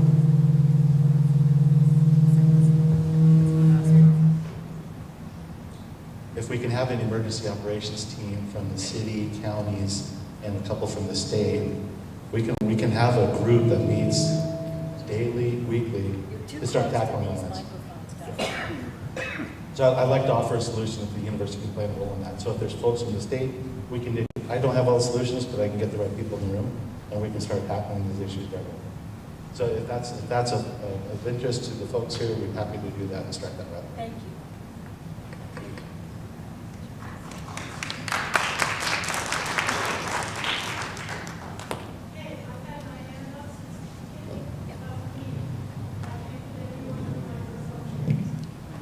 We have a queue of people in line.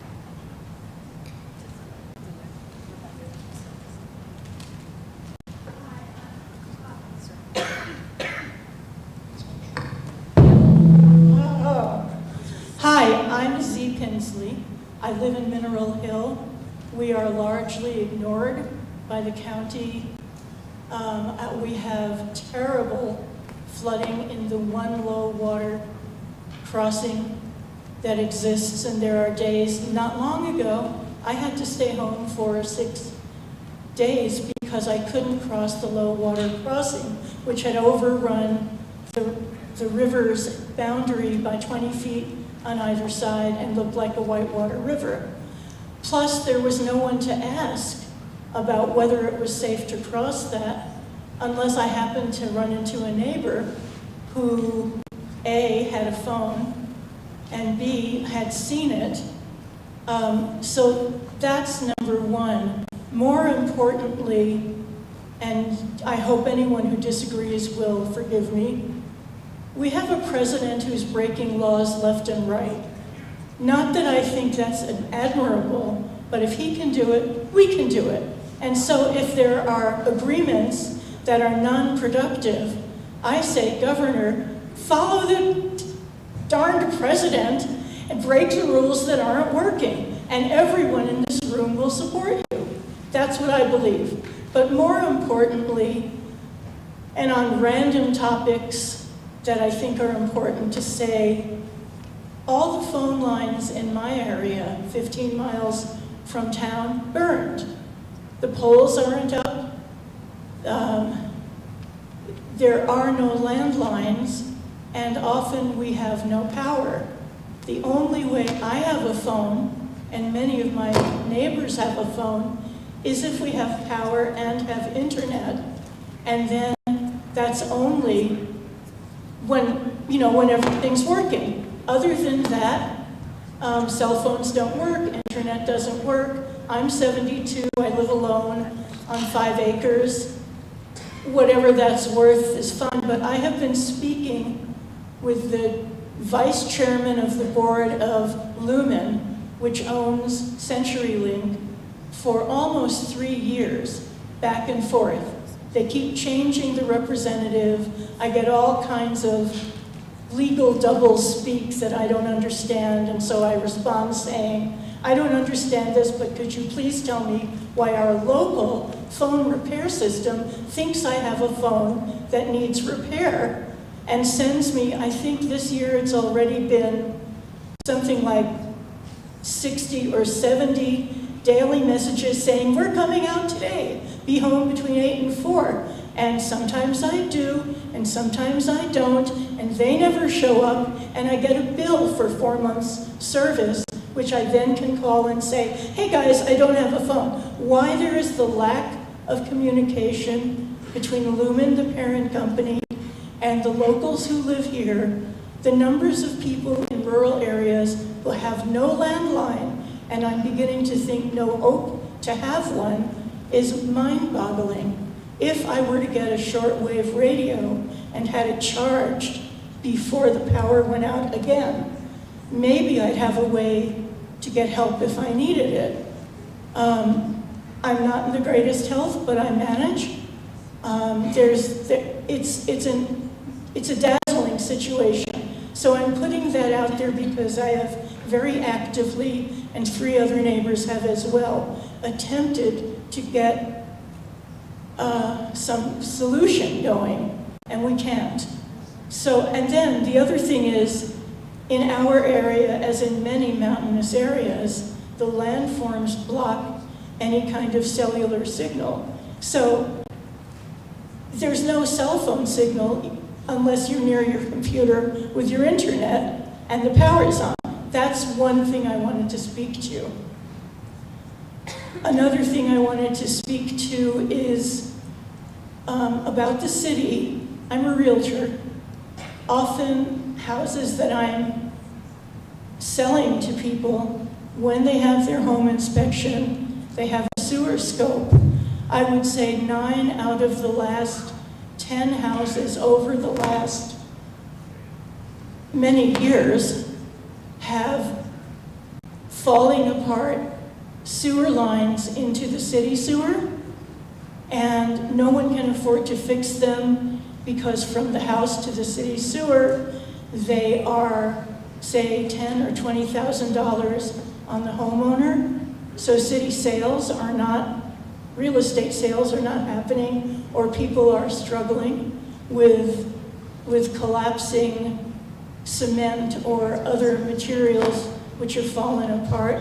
And then I can't even speak to whether the city sewer systems themselves are whole and hardy, because I've had clients who have fixed their home to city sewer main and still had backwash.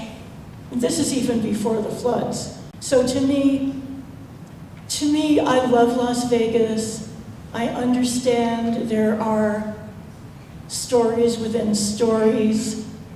I would love to elect you as our mayor and put in everybody up there as an active participant in, I almost think there needs to be a coup. And I say it appreciating all the people who do hard work here. As for me, I have been applying to get 3 very large trees that are within a safety zone from my house, but they still burned. And I am terrified that those trees in a high wind will crash through my roof in the kitchen, maybe even when I'm sitting there.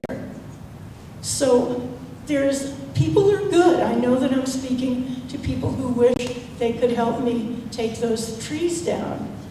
But there's very little, even tradespeople who could do it, who are available because they're on larger contracts. And I personally don't have the thousands that it might take to get someone to help me.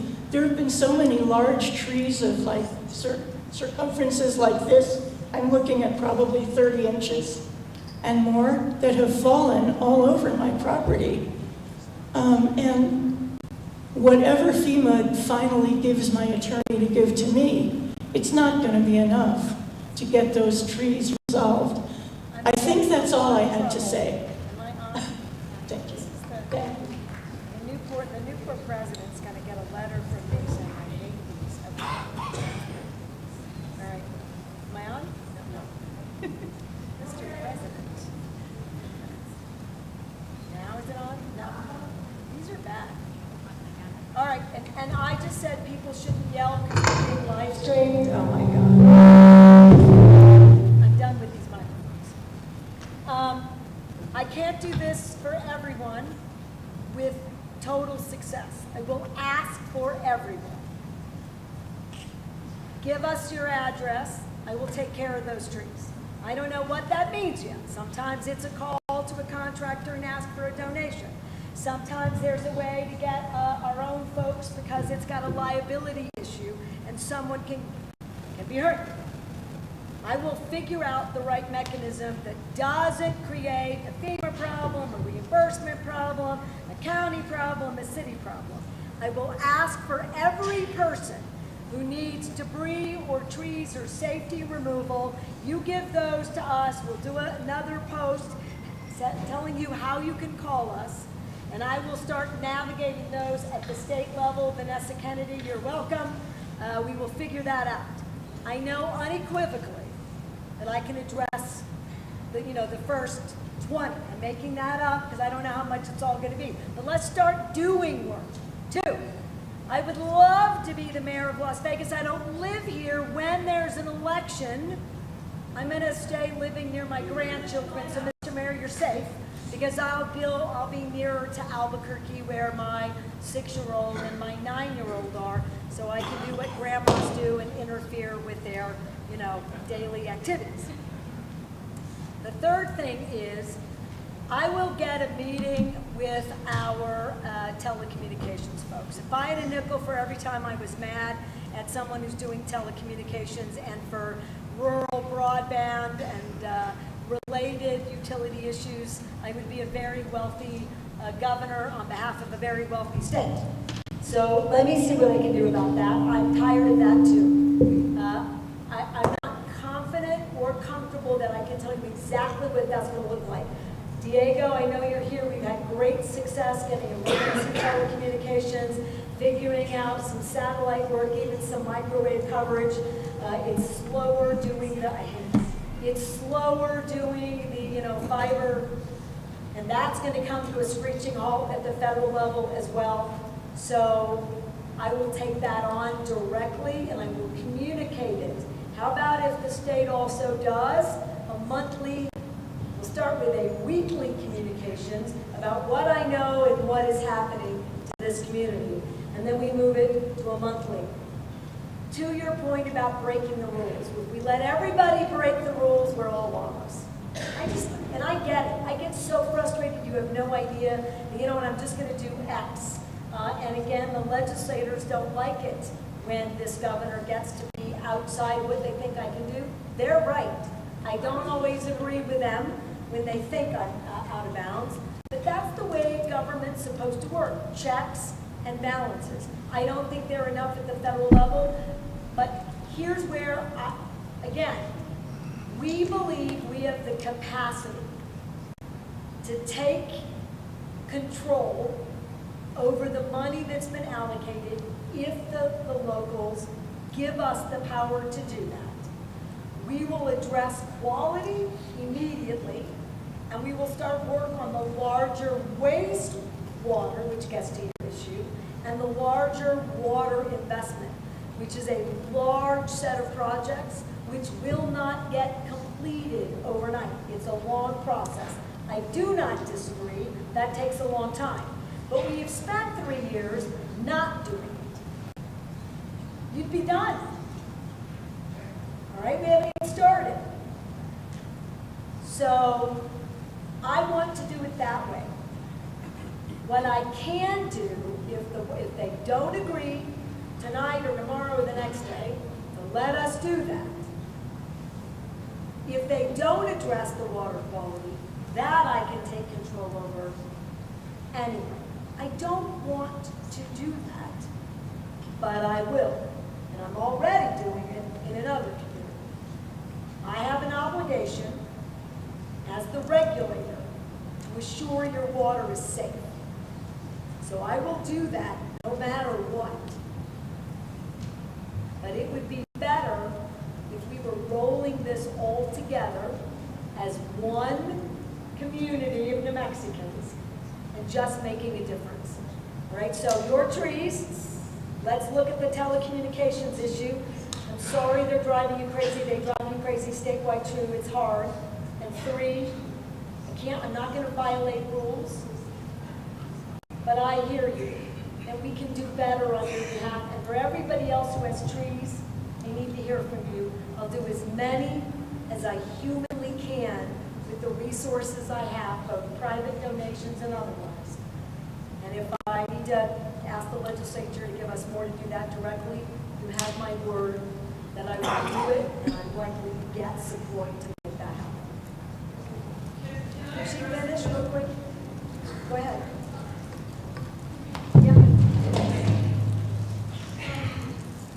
The last thing I want to say is there is a local organization called Neighbors Helping Neighbors, and they are an information storehouse of people who need help and have been providing help on so many different levels for so long. And I think that a discussion with them at some point, as if I'm giving you more work and I apologize, but they know a lot of these issues. They have affidavits and they have done some very successful operations. I think they're out of donation money now, but they are without a doubt a clearinghouse for problems and solutions. So Neighbors Helping Neighbors, and I can leave their number with whoever I talk to. Great. I will call them, the state will, and I have a job for you. Oh, good.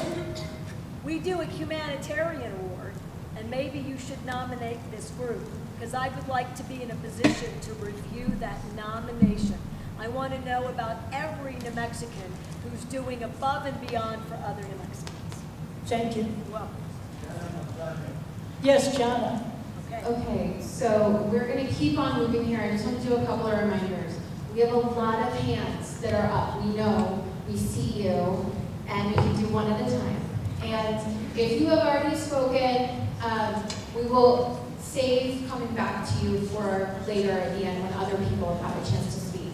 Also, when it is your turn to speak, please do start by stating your name for us. That really helps us keep track of who's here and who we're hearing from. Travis, over to you. Yeah. Hello, my name is Sanjay Bhakta.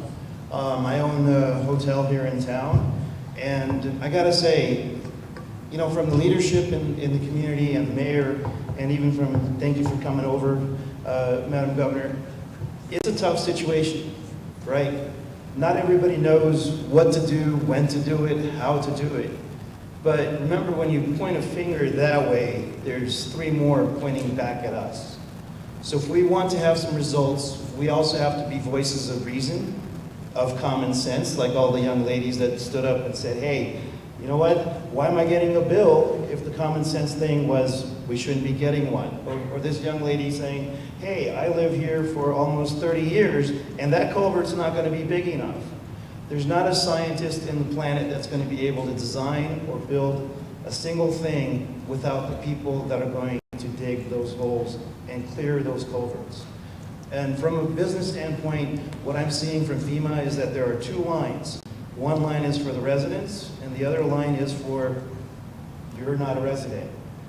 From the business aspect, we found out as far as compensation for smoke, there are standard payouts, and we asked for the simple equation, and we got a different answer from the FEMA standpoint. So if you're going to come up with a resolution for simple things such as smoke, and everybody gets compensated on a square foot formula, stick to that formula and stop having the navigator sit there and say, you go argue it or you go appeal it. The numbers are the numbers. The other part of the equation here is we have a hotel in town, and I commend the guys that are here. They came out with bags and everything else. It was huge. Our parking lot was getting flooded. We had a 30-foot, essentially arroyo behind us that could take volumes of water, but yet it wasn't flowing. So we go to the city, hey, how do we clear this? Well, that's not in our thing, because that belongs to the state. We go to the state. Well, that's not our thing. This belongs to the county. Go to county. County says, hey, you know what? This is part of the feds. So these ladies and all these people are suffering because the government itself can't decide whose road it is, who's going to plow it. The one thing that I don't see here are big bulldozers that are supposed to be clearing all these waterways so that in July, when it rains again, nothing's done. I'm going to be looking at another $1 million of money that I would have to shell out of my own pocket because it's not covered by FEMA, it's not covered by own insurance. And I still have to sit there and say, hey guys, who's going to clean the culvert behind us? These are the simple things. For my ask is, you know what, stop with the agency stuff. Somebody take responsibility and say, you know what, this is three-way street here. The feds decide who's going to take charge of it. As governor, you are the one in charge. Well, you can actually put down the rule. You can actually say, you know what, from the state agencies, we have Highway 85 that goes across here. Everything that crosses Highway 85 is DOT and county and city. But actually, I can't do that. That's the point, that it's not as simple as you'd like. Here's where you're right, spot on. You shouldn't suffer, 1, 2. In Ruidoso, as an example, that finger pointing that you just identified, rampant. I thought the mayor and I were going to have to do mud wrestling to figure out what decision to be made first. I mean, there was a lot of finger pointing. So we all got in a room. We didn't allow the finger pointing anymore. And we figured out who was responsible for what. That's what you want, I think. Yes. And then do something about it. But here's the difference. The local folks executed and spent all the money based on a comprehensive plan. Every week. We've made those offers. Make them again. I'm happy to do that. It's a lot of work. And it will be some arm wrestling, but it's worth it. Did it in Roswell? It's not easy anywhere. The generals had to take over several local meetings. Fact. Because it's the state won't answer, FEMA won't answer, the local government won't answer, and we say, we're all in the room, you have to do this, you have to do this, and you have to do this. And now we're going to stay here until someone executes, but you don't get to point fingers anymore. That communication isn't very effective here. I'm just going to say it isn't, because it isn't. I don't know what it is, but it is not happening here. And despite coming in and living in a trailer for a couple of days, having countless public meetings, doing economic development meetings, coming to the university before you were here, and having meetings, I can't get that communication to hold. What would cause it to hold? Tell me, because I will do it, because you shouldn't have to be here, and thank you for coming. Thank you for being a business owner. And if the state owns that road and we didn't clean it up, you have a bad day tomorrow, Ricky. Because we need to take responsibility, and we will. But I'll bet you it's been that it's somebody else has the money, part of it is state, part of it is feds, and then it really is hard, and it shouldn't be, but it is. But that's something else I'm committed to doing. Weekly communications where we tell you what's been agreed to and what should get done. Give us a chance to manage some of these projects, because I just don't think they can get executed in a meaningful way, which is why every July you're worried about whether or not you're going to have a strong monsoon season. And that's why I'm here. But I just want to let you know it's not that easy, but yeah, and I'm not in charge. If I was in charge, then it'd be easier for you to know who to yell at. Governor, if I can make a comment. Yep. You know, and this frustration is my frustration. A simple example, you know, the other day I told my son, go pick up your clothes from the bathroom. He picked them up, I walked by the bathroom and I told him, why are there still clothes in the bathroom? He said, clothes aren't mine. It doesn't matter, right? And so I'm going to put someone on the spot, not to pass along the responsibility, but in the back of the room over here is a gentleman, his name is Adam Romero. Adam, stand up. Resident of Las Vegas, native, I believe, resident of Las Vegas. He is the district engineer for the transportation district that serves this entire area to the Colorado border on the Rock.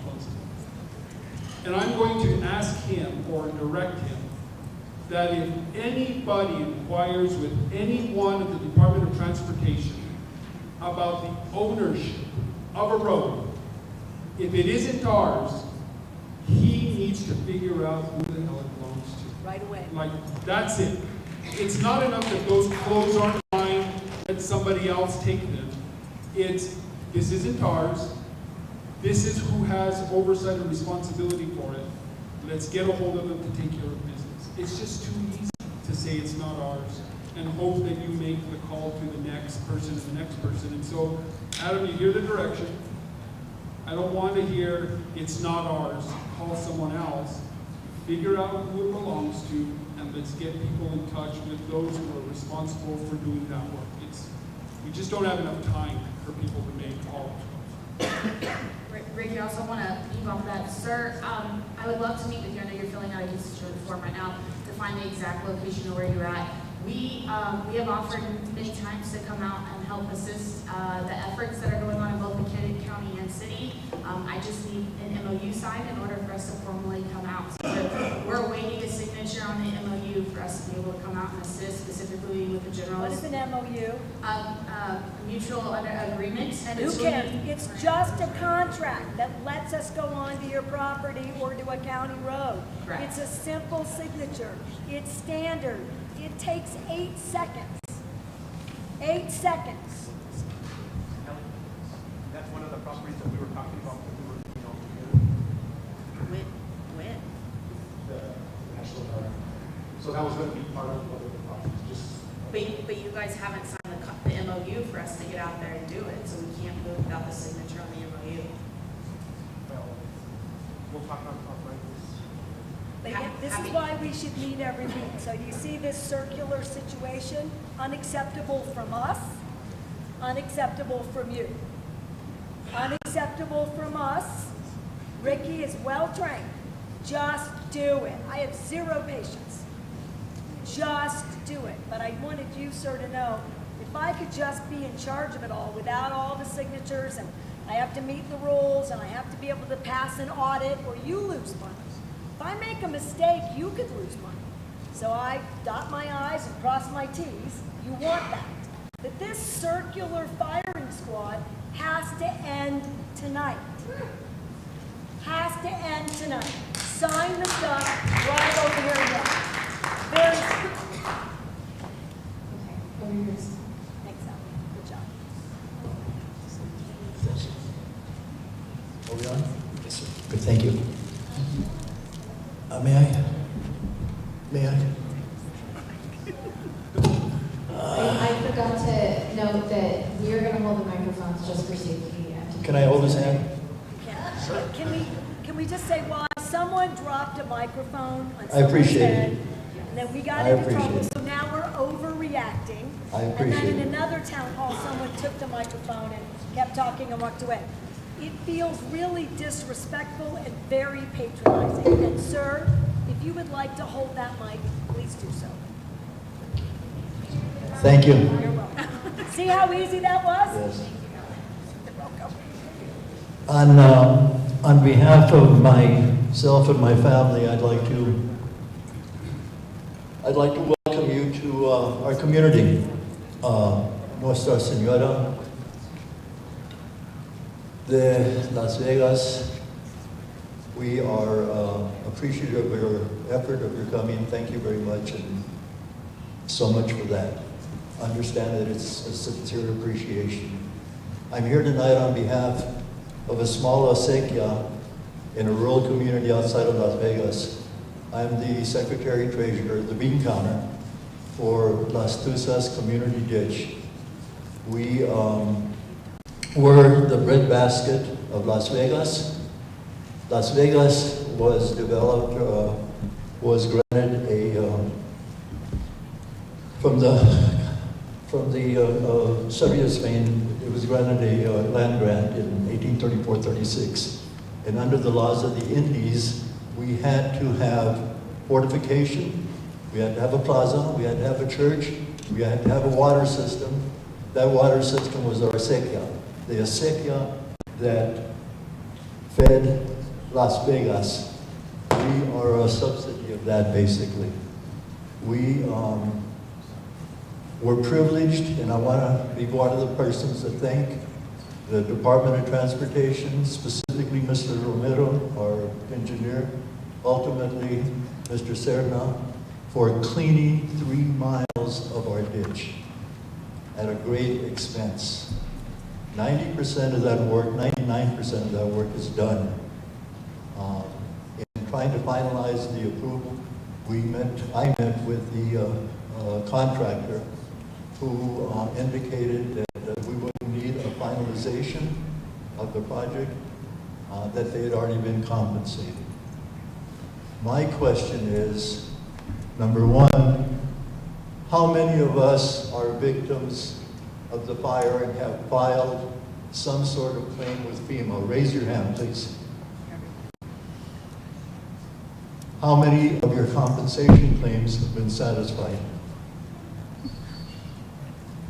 Just a point. The contractor that cleaned our ditch has been compensated. My neighbors have not been compensated. So point is I want to advocate for our acequias first and foremost, understanding that our neighbors need water as well. But nobody has said one word about the agricultural business that is being deprived. The Sapeo Valley has withstood many storms.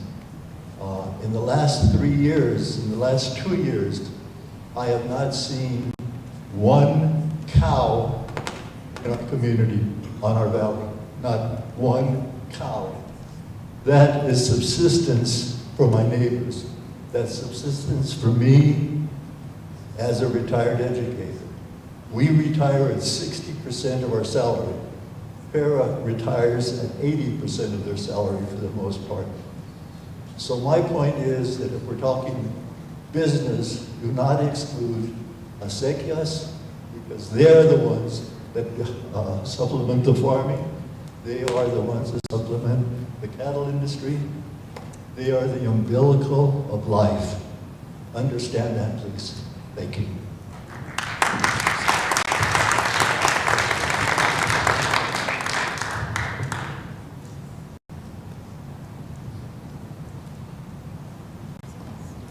Hello, my name is Sarah Matthews. I am or was a local business owner.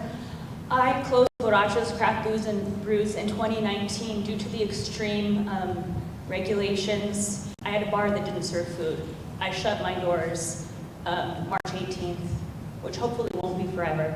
We shifted gears, we changed our DBA, and we opened a stunning bar and restaurant in the Plaza Hotel. I employed 38 people in this town. It was a culinary destination for the state of New Mexico, which showcased our local beef, fourth generation rancher, fourth generation and last female entrepreneur. We opened and were open 9 months before the fires hit. We were still actually, when we opened for the duration of those 9 months in 2021, still experiencing fallout from COVID, having to minimize capacity shutdowns. So we never really had a chance at survival. We've had shutdown after shutdown, water shutdowns, and I hosted town halls.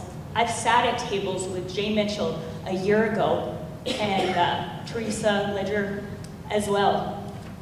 Shit hasn't happened. My husband and in-laws lost 26 acres completely. Every single tree is gone. My family's ranch actually hosted all the firemen who were here as they had to keep moving back the lines. As community members, we've done everything we can to advocate for ourselves. My business has not received any money. Fun fact, Las Vegas, New Mexico has the most historic buildings per capita in the United States of America. The vast majority of those buildings are commercial.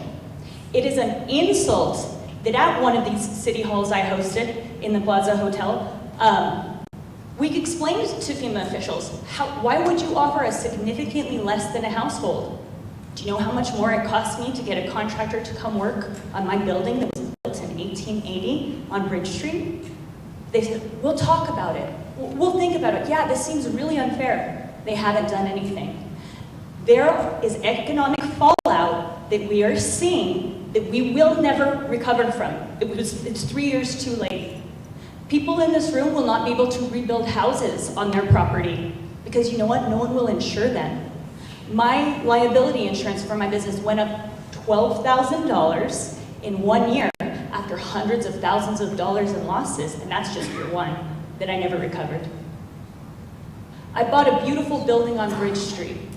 in 2019, just months before the pandemic hit. It's a miracle I didn't lose it. And I didn't need flood insurance when I bought it. It's great if FEMA wants to give me 5 years of flood insurance for a 30-year life of a mortgage. When they're done with their measly 5 years, will I be able to keep my mortgage? These are huge questions. FEMA has failed the business community time and time again. They will say, we've given out millions to businesses. Jane, have you gotten any money for your business? I don't know a single restaurant owner or small business owner in town, but they have paid out millions of dollars to ranches that had severe property damage that were owned by LLCs, and it was paid out quickly. That's where our millions are going. Twice. Well, city officials have come multiple times, once to the town hall I hosted. Once, we went to them when they had to tell us that they were shutting off all our restaurants' waters. I mean, a week here, a week there, Sarah, you're not gonna have running water in your restaurant. Valentine's Day, packed restaurant. Someone comes in, the dining room's packed. You can't serve your water. We are tough. It is a miracle. I closed Prairie Hill Cafe. 38 jobs left our town. I can probably name a dozen businesses that I know of that have closed. And I remember at one of the city halls, it was Mr. Montoya said, you're gonna get your money from FEMA. We haven't got our money from FEMA. Meanwhile, we have all these things that are happening that FEMA can't even pay us for smoke damage. They're not capable to say, hey, how much has our population declined? What's that gonna do to the life of my business?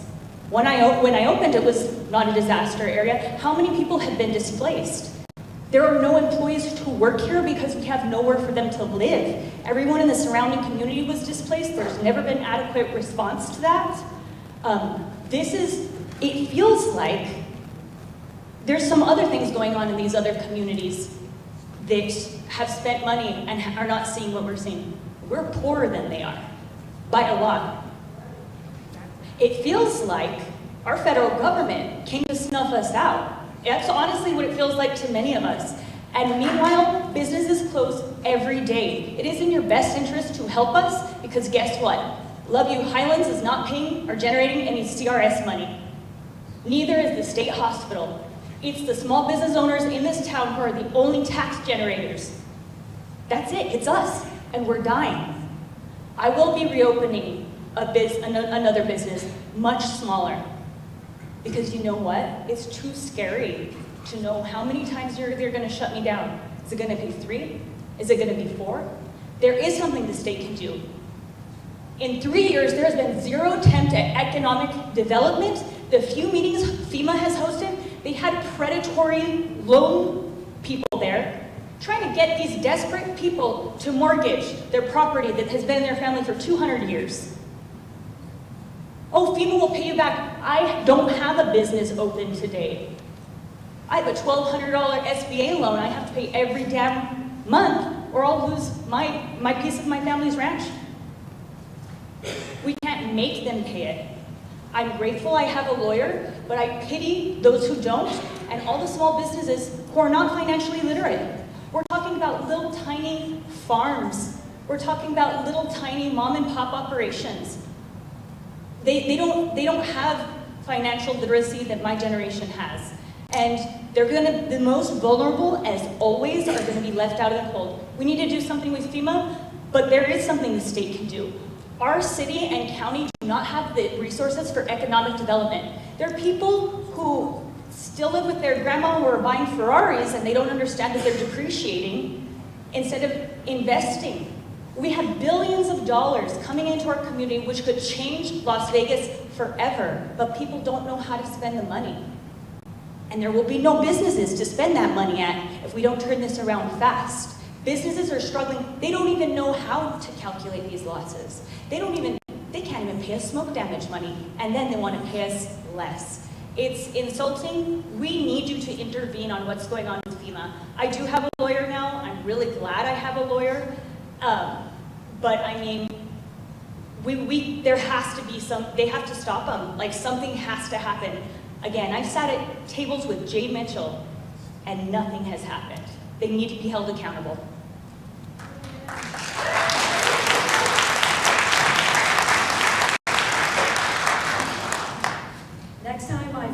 Washington DC to demand more money and accountability from FEMA. Can you come?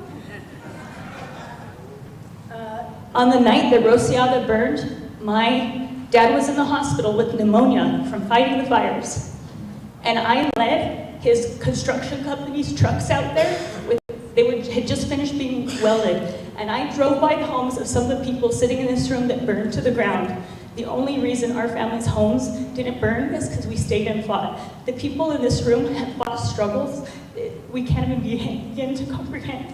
So I want to thank you. That passion and your dedication to your community, I have no words.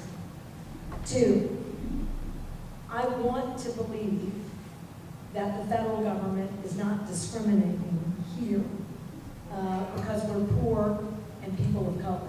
But we have sued the federal government for treating Hispanic ranchers discriminately and won. So I would say that if history serves us, that is something that we have to think about in the mix, because that's happened. And it was African American farmers who were discriminated by USDA, Hispanic farmers were the last farmers, and many of them still do not have settled claims. And I know this from my days in Congress, and I know that the congressional staffers and representatives will tell you the same. So I bristle when you say that, because I want to believe that it cannot be true. But history tells us otherwise. In Roswell, they don't really have a lot of FEMA money. They're dealing with a whole different issue. In Rio Doso, higher income, but I will say, because they really are doing what they're doing, businesses are coming together, people are being held accountable, stuff is happening, we're meeting deadlines. The poorest of those folks, in many places, are back in houses and improvements, right? So they got it done, so it is doable. So yes, let's do more to hold FEMA accountable, and I want to not overpromise and underdeliver. It seems to me like that goes on a lot around here. You don't need me to be doing more of that. That's disrespectful and unfair. I will get an economic development team here. You need more work to do, probably like a hole in your head, but I'm asking for your support. Will you help us to do right in this community? And I'm going to tell you something that I think I say every week, every day in my senior staff meetings. There are billions of dollars that have been paid out in a number of ways. It's not enough, doesn't fairly compensate far too many people. But this doesn't look like there are billions of dollars invested here. Does it? Or it doesn't feel right to me either. I love this state. And when I drive around and a state park is in disrepair, like you, I lose my mind. I'm angry. It's not, I don't understand. When there's a road, local road, not the state department, I call mayors all day, every day. Right now I'm cleaning up the city because I can't get, not the city, I can't get the city to do it. Because it's not right. I'm picking up trash in state parks and in cities all over the state. I do it all the time. I just did needle pickups in a park in Santa Fe. We just cleared an encampment in Santa Fe, Albuquerque, Las Cruces, Roswell, Rio Doso, Haas. We're doing it everywhere. This does not look like a state that's got these investments.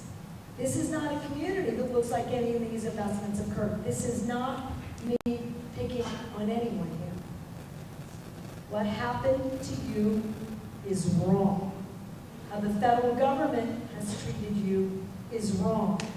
Here the state points fingers, wrong. Where the federal delegation hasn't done enough, wrong. Where the local government hasn't done enough, wrong. It's all wrong and you suffer.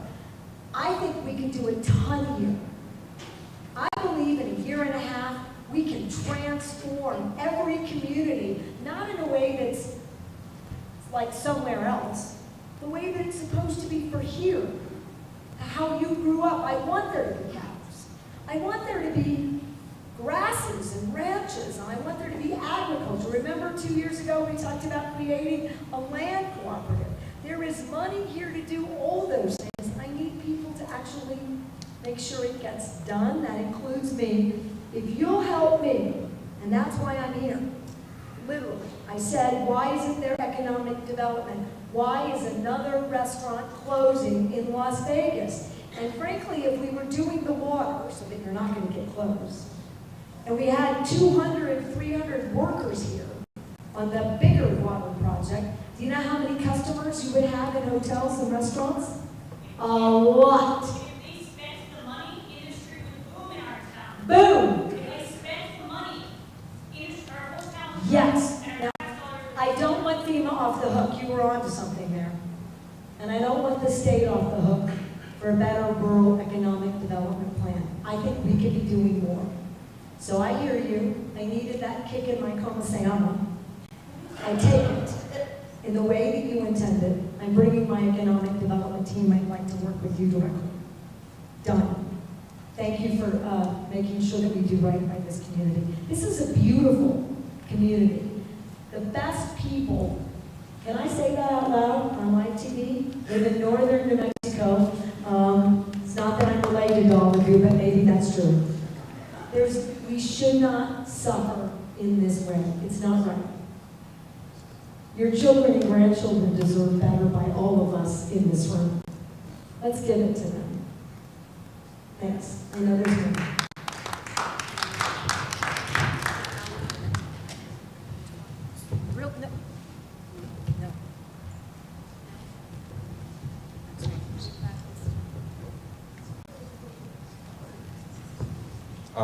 Rich Strickmatter.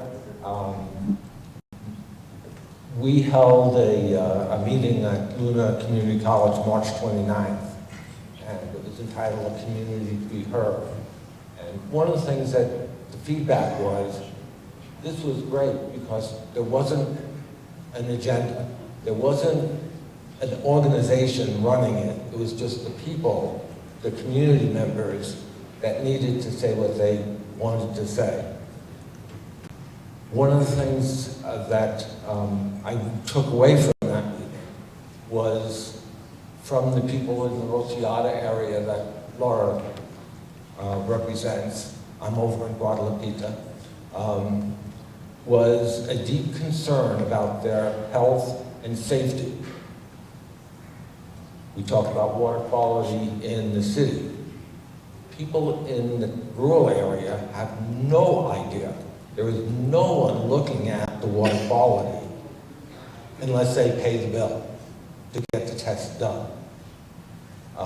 And that's one of the things that I took away, to say, look, this was a meeting, a community to be heard. And that's what I heard. And for that meeting to have any value, I've got to pursue it. And so I look to, we have Highlands University here, we have environmental management here.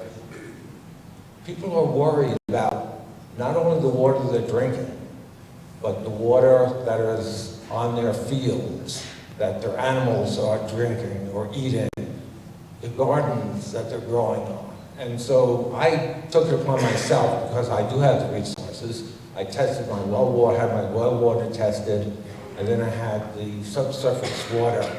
And what many people are experiencing now is with the rains, and there are no trees, so the water goes into the ground. And a week later, it appears on your property. And when it does that, it gathers stuff. And I found that my well was maybe a little high in arsenic, 0.15, a little above average. That water was almost 0.4, so 3 times higher than that. And that's associated with the forest burn, because the companion to that is manganese. And manganese was 100 times more than my well water. People are worried about this, and a lot of it is just acknowledging that fact, providing some education. What should I be worried about? Should I be worried about bathing and, my kids swimming in the pond that has 0.4 arsenic. I don't know. It used to be 0.5, you could drink it. But people are just worried about this. They're worried about the ash, the respiratory diseases that potentially comes from the burnt trees. I don't know what the risk is, but people are desperately wanting to know.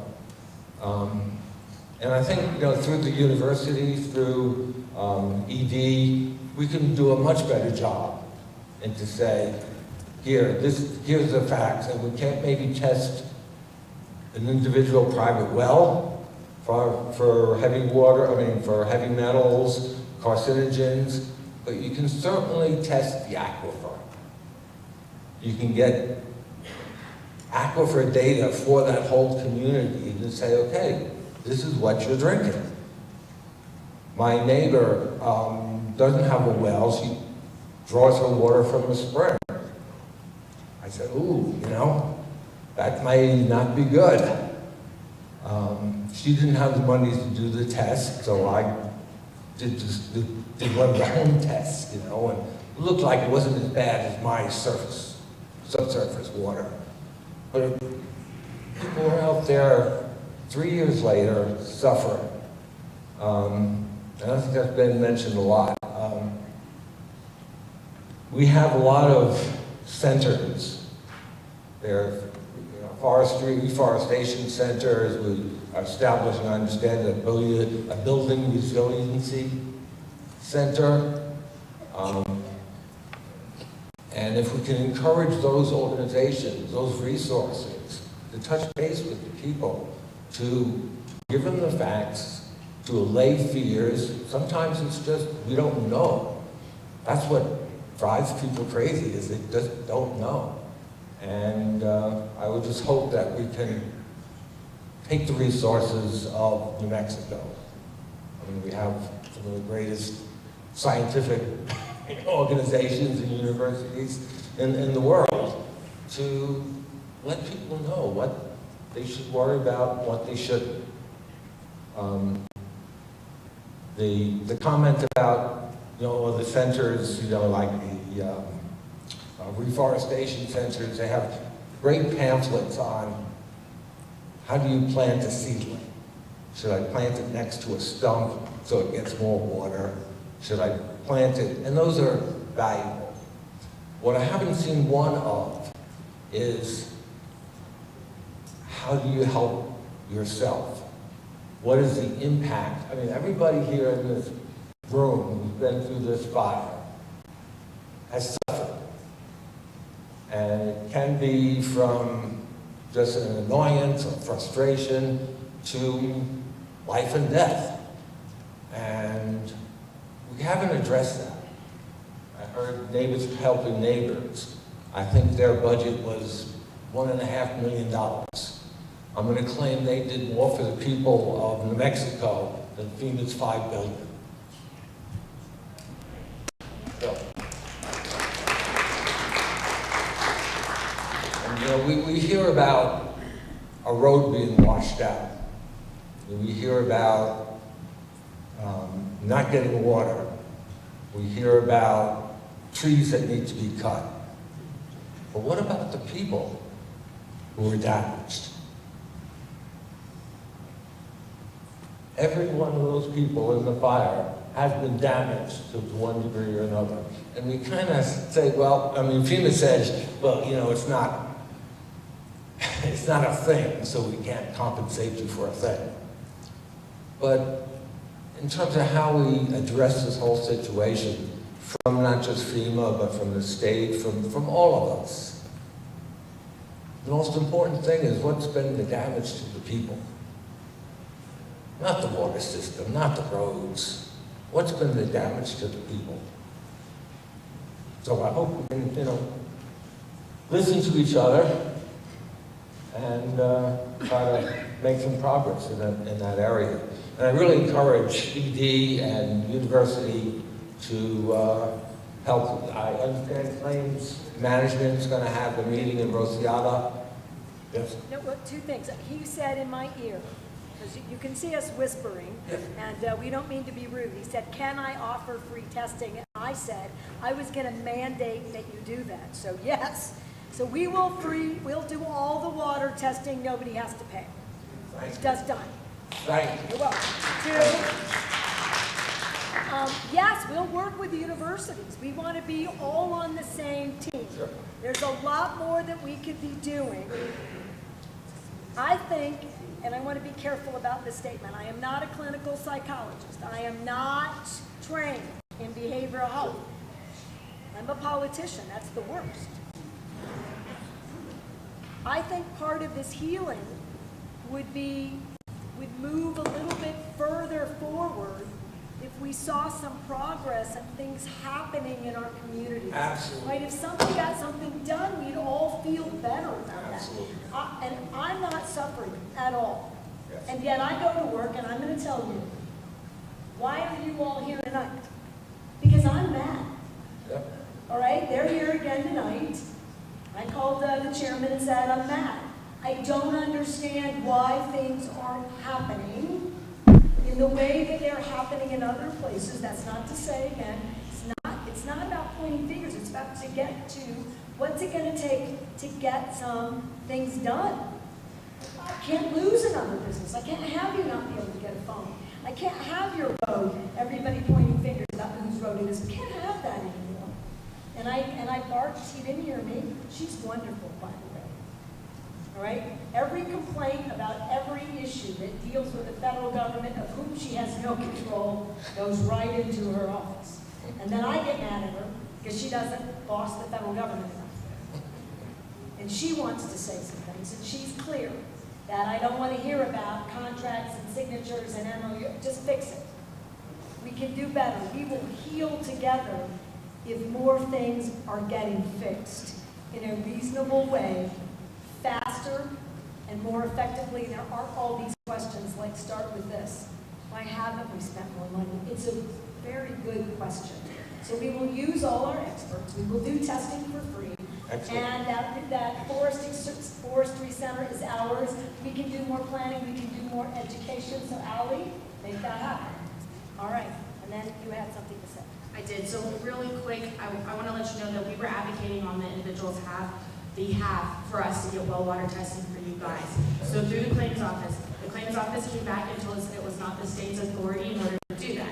We renegotiated, and what we're going to be doing, because we do have the authority, is to do well water testing at mutual domestics across all of the communities. I know it's not individual, but we think, yeah, he'll do it. And then we have now funding to be able to take those mutual water domestic testing and give it back to our local labs, so India, our national labs, to do the analysis behind it and provide the recommendations that you are requesting. In addition to well water, though, it's surface water, Correct. subsurface water. We will That's engage at all levels okay. to do free testing.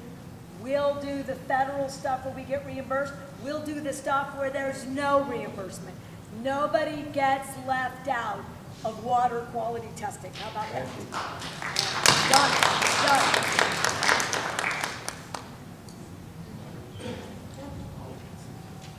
Yolanda?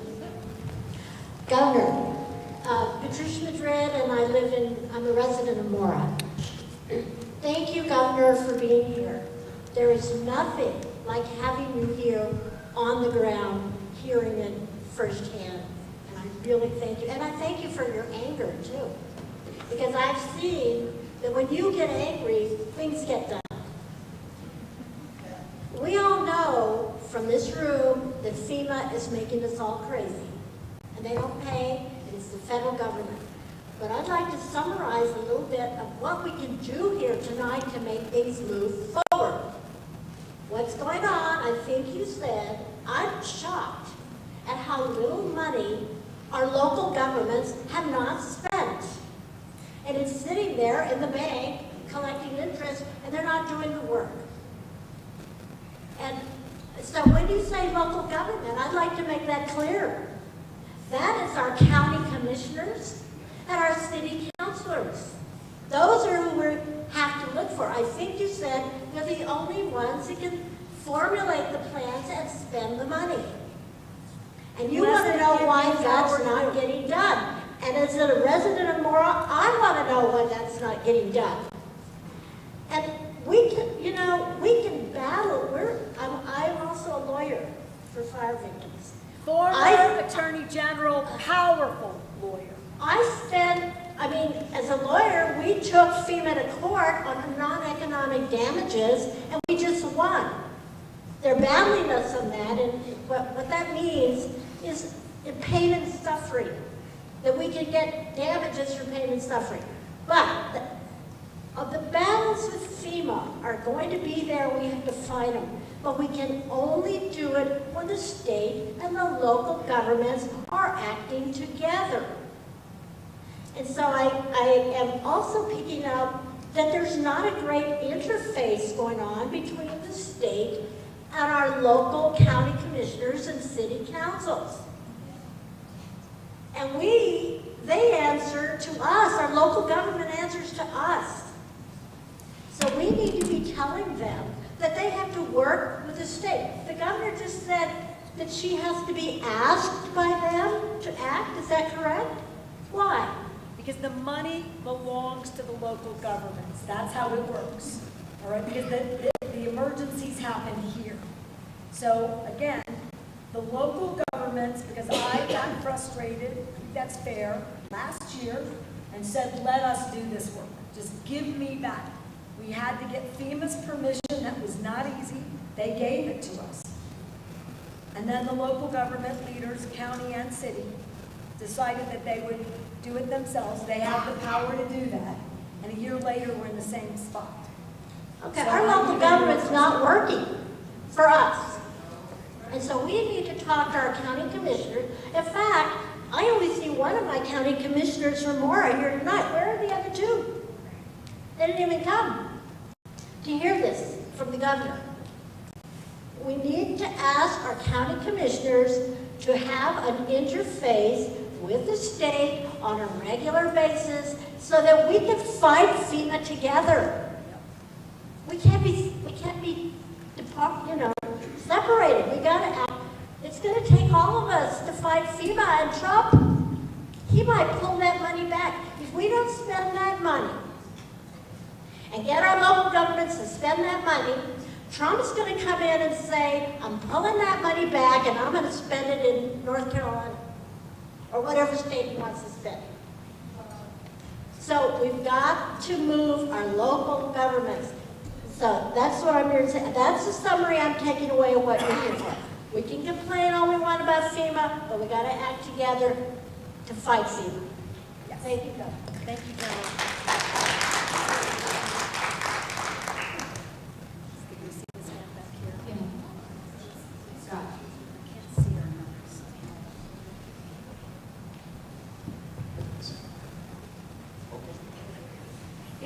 In their defense, and it's the way this is set up, it's not a complaint to the university, thank you. We can't always see your hand, so I can see you, and then I'm trying to direct traffic. I'm not very good at it, which is why I'm not allowed to direct traffic. So I apologize. So I know it's hard. Up high, and we'll try to find you. Hello everyone, my name is Lydia Oje. I'm a student at New Mexico Highland University, and I'm the recent elected New Mexico Highland University student president.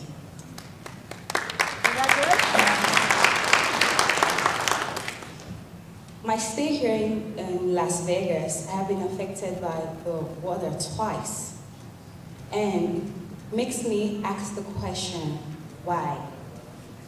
New Mexico Highland University, it wasn't really directly flooded, but every student was affected emotionally, psychologically by the water havoc. Lots of students were not able to brush their teeth, and most of the water given to us were in packs. We had some waters, the potable water where you get in bulk, but they were at designated areas. To the best of my knowledge, this water was given by probably individuals.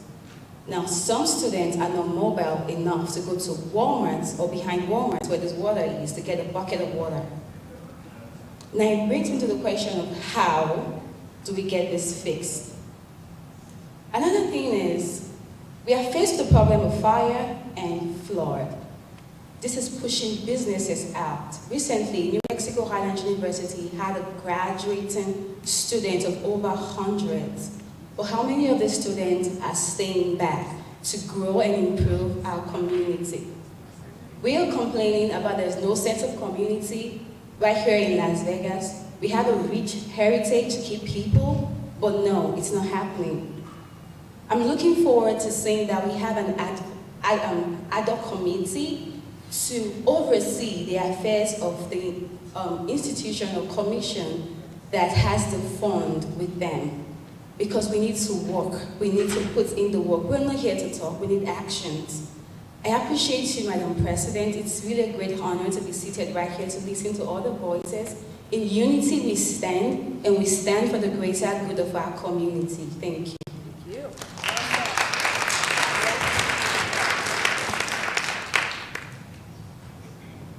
Got it? All right, my name is Bob DeVries. I actually work here at Highlands, but I also work with Neighbors Helping Neighbors 3 years and a month. And I have three real specific things and then a general comment kind of following up on Mrs. Madrid's comments. One, neighbors, you talked about trees. Neighbors Helping Neighbors will be glad to be a clearinghouse for anybody that needs tree removal. We've done a lot of that work. Like if people come, our office is right across the street and come in and they need trees. The state hazardous tree removal program ran out of money very quickly, has a lot of regulations. I don't know what your vision for that is. I hope it's not as restrictive as the hazardous tree removal program, but we'd be more than happy to serve as a clearinghouse for anybody that needs help with that. With water testing, we did a lot of that work as well.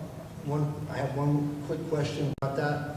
There are a lot of unpermitted wells in the fire, in the burn scar, and previously the state engineer's office wanted the information about permits, and people were hesitant because they didn't want the state to come in and say, oh, we can't do that, your well's not permitted.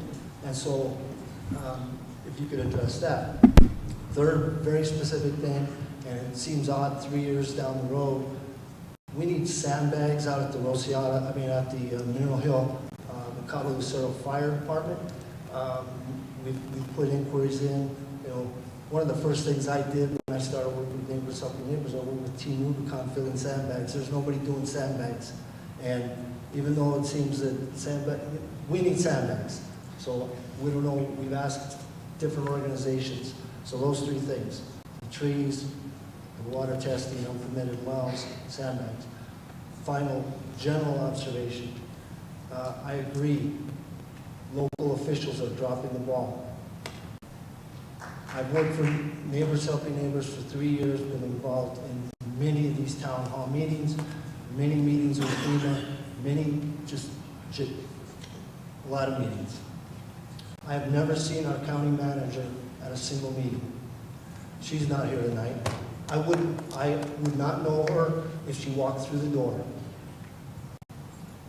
She doesn't care enough about what's going on here. And if you're a resident of San Miguel County, you need to make your voice heard. Commissioner Garcia, he comes to everything. Paula, she comes to everything. Where the hell is our county manager? All right, and I know I'm gonna get in trouble. Where our county manager is, or who her boss is, if she has a boss, but we as citizens need to put pressure on her, or if it can come from the governor's office, I don't know where. I don't know who the boss is. County commissioners are the boss of the county manager. Because I was a county commissioner, so I know this to be true. So they can demand that their county manager is participating in these meetings. And my opinion, it's just an opinion, I would demand that my leadership team is always in the room. 2, thanks for the heads up that my hazardous tree removal system is very bureaucratic. So we're going to look into that. Thank you for your help. And if you can do it better, and I think you might, and quicker, we'll figure it out. Reimbursement, support. I need you. I accept your help. And we'll do everything we can to make sure that that gets mobilized so that I can do what I said I would do in short order for these trees. 3, this is a very hard subject. I don't have a quick answer because it will be the wrong answer. Can I, and you're going to get frustrated with me, and the best way to do this is when I was a county commissioner in Bernalillo County, we were very worried about the number of unpermitted wells and leaking septic tanks. So as a county, our job is to just follow the rules. So the rule is you can't have a leaking septic tank. So what we were going to do as county commissioners is enforce that rule. We were going to go out and test, and if your stuff wasn't working or you didn't have a well that was permitted, you were going to get in trouble. That's the rule. I got the county, and I'm proud of this work, to offer up front, let us come in and test. We'll help pay for fixes. Because we can say that it's not an anti-donation clause. If we have sewage seeping into our aquifers, it is a county public health issue. And people can't afford. We can't afford to buy eggs. Who can afford to make these fixes? Can't, without there being fire damage. So that's how we addressed it there. You cannot be drilling wells because we don't know about the water quality. It reduces what we have available to us in aquifers in too many communities. This is a state without enough water. That is a statewide water quantity issue. And it's tricky. And we have to, can't say that we will not hold one community accountable and then another one does get held accountable. I would offer that let us think about ways to make sure that people are not penalized for just trying to survive with their families in a place where they've been for hundreds of years. And I don't know what that is because I follow the rules. I don't mind bending them really far. Let's see what we can do that gives people confidence and allows us to fix it, because we really shouldn't have that anyway, but doesn't penalize people who've been through enough. Let me think about that, because it's a very good point. So I don't know what the answers are, but like we did at the county, I am sure there's something we can do that gives people confidence that they're not going to be penalized for providing water and a home to their families without getting the right permits. Does everybody understand that's a little bit trickier for me to navigate? And give me not too much time, just a couple of days to work with my own regulators and legal team. But I am sure I can find a resolution that gives people confidence and peace of mind that our goal isn't to fine you. Our goal is to help you. Does that work for this community? Okay.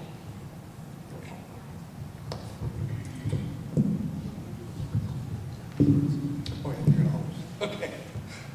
Governor, I want to thank you so much for being here. You're awesome. Thank you. And I had notes from another meeting that said, something great is just around the corner. I pray that's true for us. I've learned so much about fires I never wanted to know, and it breaks my heart when I see from my friends and neighbors that are fighting FEMA. I believe that the non-economic damages are 90% due to FEMA, and they're obviously lies. Where I live is in Moore County. I'm at the end of County Road 8005. I haven't been able to get to my property because the road is washed out. They came and plowed it, and it washed out again. They don't have grader ditches. Probably needs to be paved and have culverts, but at least they need to grade it. The other thing I need is electricity. It's been 3 years. I don't have electricity because FEMA will not pay to get the trees cut along the line. I'd hope that they would just turn on the electricity. Glad they didn't, because we had a windstorm a couple of months ago when it blew some burned trees down and busted the lines. It looked like matchsticks broken. So they did the right thing by not turning on the electricity. But I understand that the Mora Co-op needs over 100,000 trees cut that they've marked, and they can't get FEMA to pay for it. So they stopped the project waiting on FEMA. If you can help with that, please do. I don't know. Helping with FEMA is a hard thing to ask. And the trees are blowing down, they're blocking the roads, and that's just what happens. On the water quality, I'll tell you a story that I don't understand, but I was up here last summer, and we had frogs. It was just cacophonous sound of the frogs until it rained.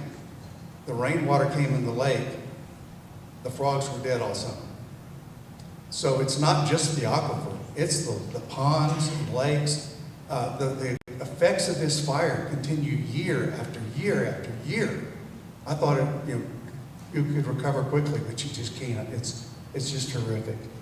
And I would say that the government caused this. The government's saying you got to have your title right, you got to go get your well permitted.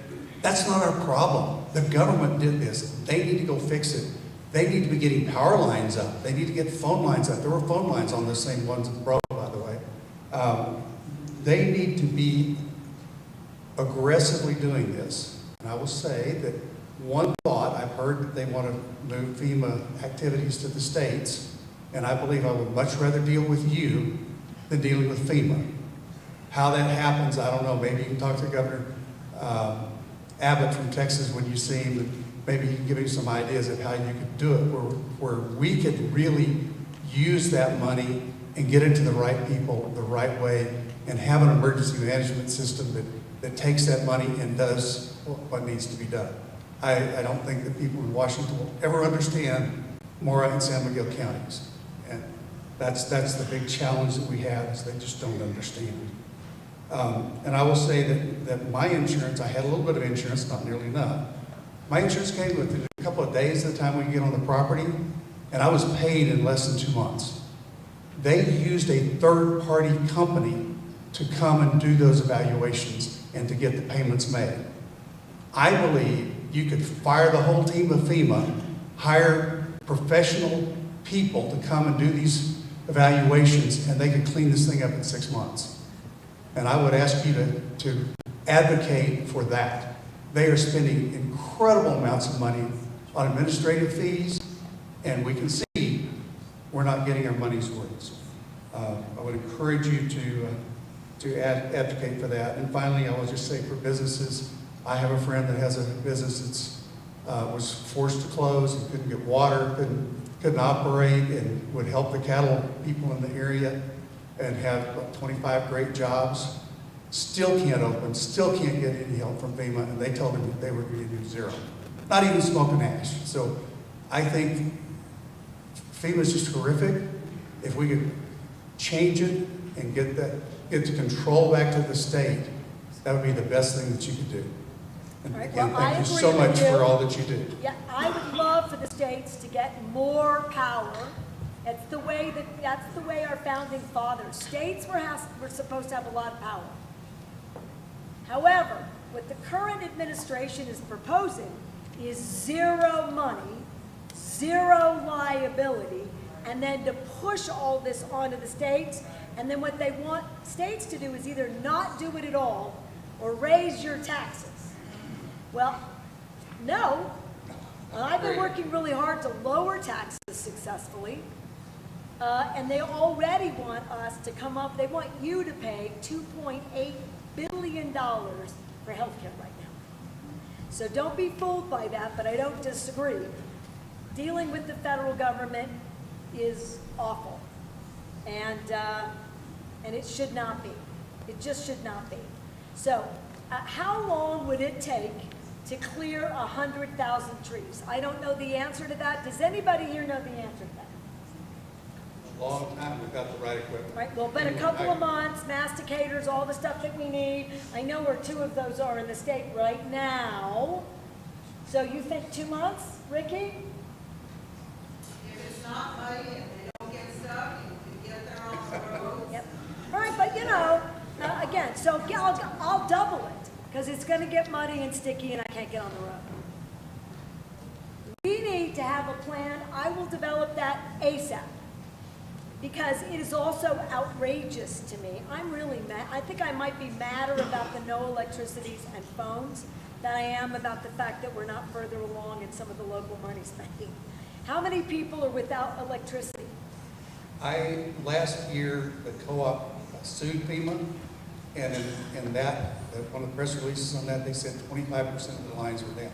I don't know what the answer is now. The co-op told me they had over 100,000 trees that needed to be cut before they could activate the lines along those Okay, trees. well, I'm gonna figure that out. It's the more co-ops. All right, I'm gonna figure that out, because we cannot have people without electricity. We cannot have those trees, and I forgot to tell the gentleman, General, will you get more sandbags? Will you work with corrections and get that done? It's just done. It's that simple. We will do it. And again, I don't have exactly, but these guys are smart. Hire people who are smarter than you are and who work harder than you. That is the secret to success. This group here, the General and others. So let me figure that out, because I have an idea about how we might pay for that. I think we might have an emergency related to no electricity. So Wayne, you think about that, you and Diego. I don't know where Diego is, but I think I might have a way to deal with that on top of all the other money that's around. So let me noodle that a bit. So like making sure that I don't hurt people any more than they've been traumatized here already. Rule number 1, I can't do that. Let me figure out these trees. The third thing about the trees, do we have, I don't have enough state workers. We have a couple of good contractors around the state that do that right now, that we really like, that are fast and capable. Do you think will you contact them in the morning? I'm going to circle directly back with you and tell you how many people we can get on the ground and whether or not any of my ideas for financing will work immediately. You make sure that gentleman's got your phone number, because we're going to call you. Okay. And I want to just tell you, the brightest spot here is Neighbors Helping Neighbors. You've got to go talk to them. I'm so impressed. That makes me feel good. Thank you, Neighbors Helping Neighbors. And I have no doubt they're going to help us be more successful too.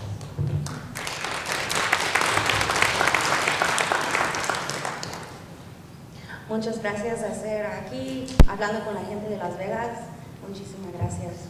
I'm here to beat the dead horse about the water. First of all, I think a treatment plant is great, but if the pond hasn't been dredged and there's all this soot, I mean, a treatment plant doesn't, it's like trying to take sugar out of water, right? So I don't know who's... You do both. You deal with the quality Right. and the filtration, and we start a long-term project. You're right. I just want to tell you, you're right. You have to do both simultaneously. Right. Or you don't have to.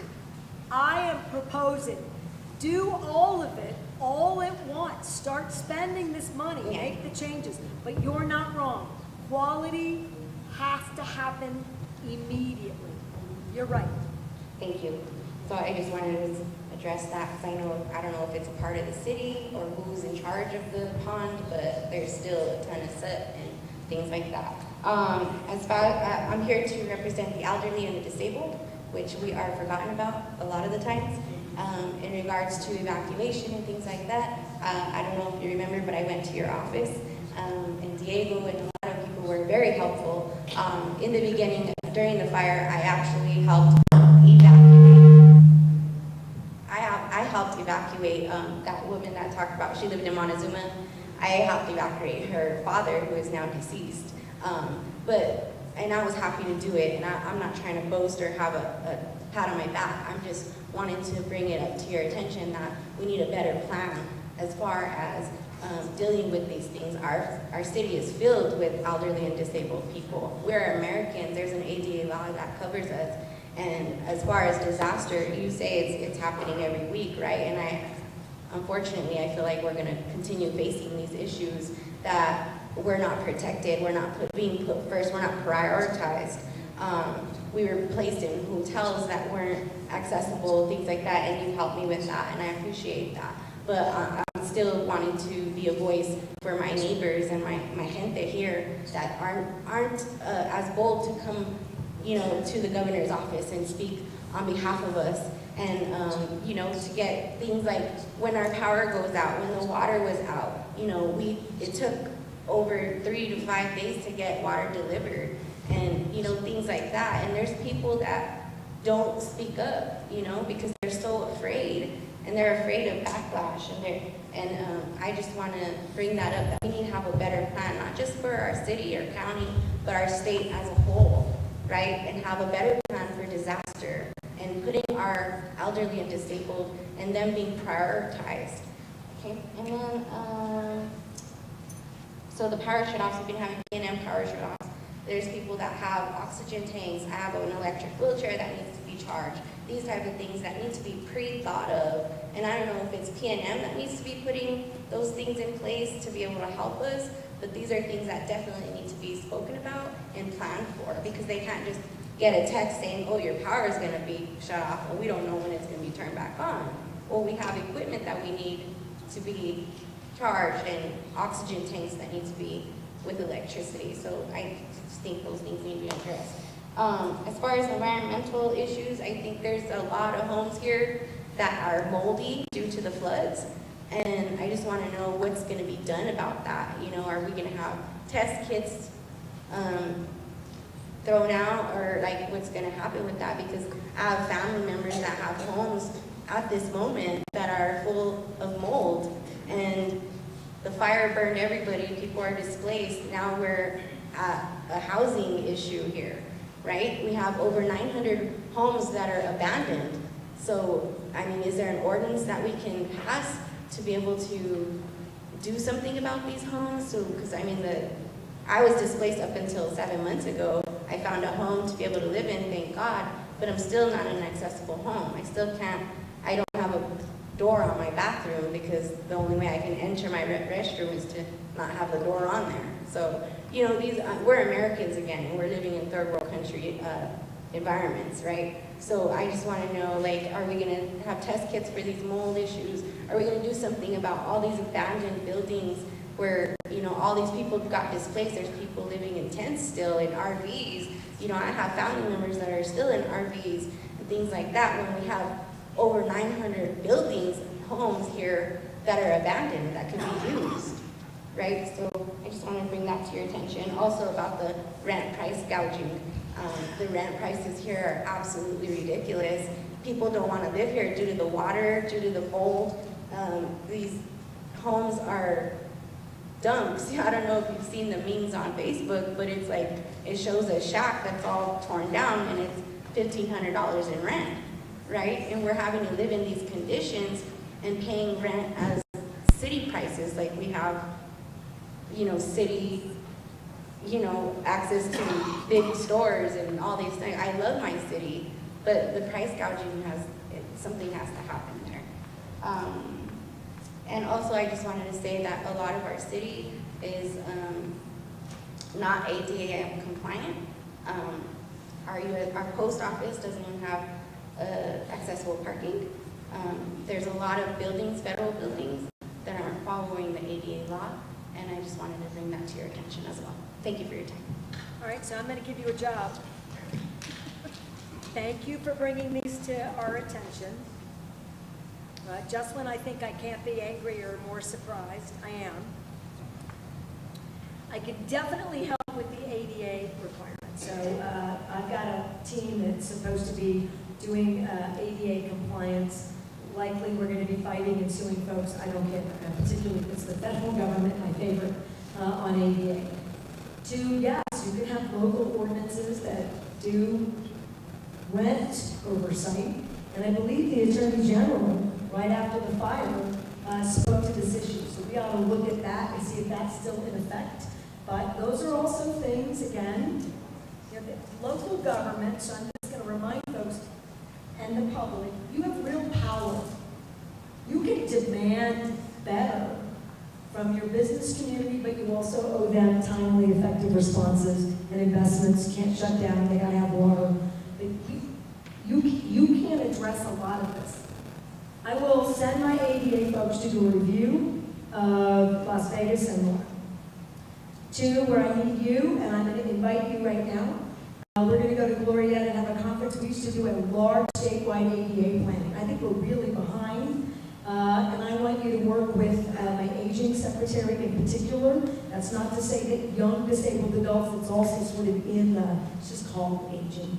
Arguably, we all are. Every morning you wake up, you're a little bit older, me too. So I think that's a really good vehicle to do better. As for the 900 buildings, there's a lot we ought to be doing. Again, if we were spending money on the infrastructure, getting things done, then you're looking at having workers, have places to live, we do mold tests, we get those houses cleaned up.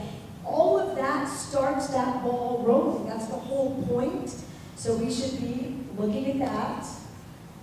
Yes, we do have mold kits, so we can get those out. What would be the best way to distribute those? So I'm going to need some folks to think about that. I can do it through the Department of Health, I can do it through the Environment Department, but we would love for folks to be safe.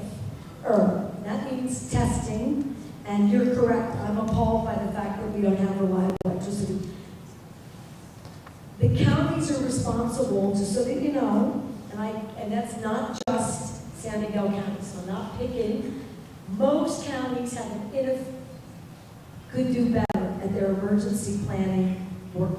I'm going to tell you that right now. If you don't know where everybody lives for an emergency and you don't know who are the priorities, that's on the county. And the reason it's a county job is because it can't just be the city, because then everybody in the unincorporated areas would be covered. There's a real purpose to this. You don't want me figuring that out because I don't live here. I don't know where you live. They do. So the reason that local emergency preparedness is happening at the counties is that's where we believe we have the most credibility to create a plan that meets the needs of this community. Some communities are all retirees, some communities are young college students. They're different. So you want a response that meets, to your point, the needs of the community. I would encourage the county to know exactly what kind of plan you have in effect for everything. Recovery, evacuations, housing.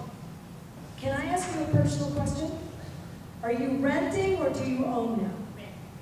Would you ask your landlord, so and we probably got your number, but make sure it hasn't changed.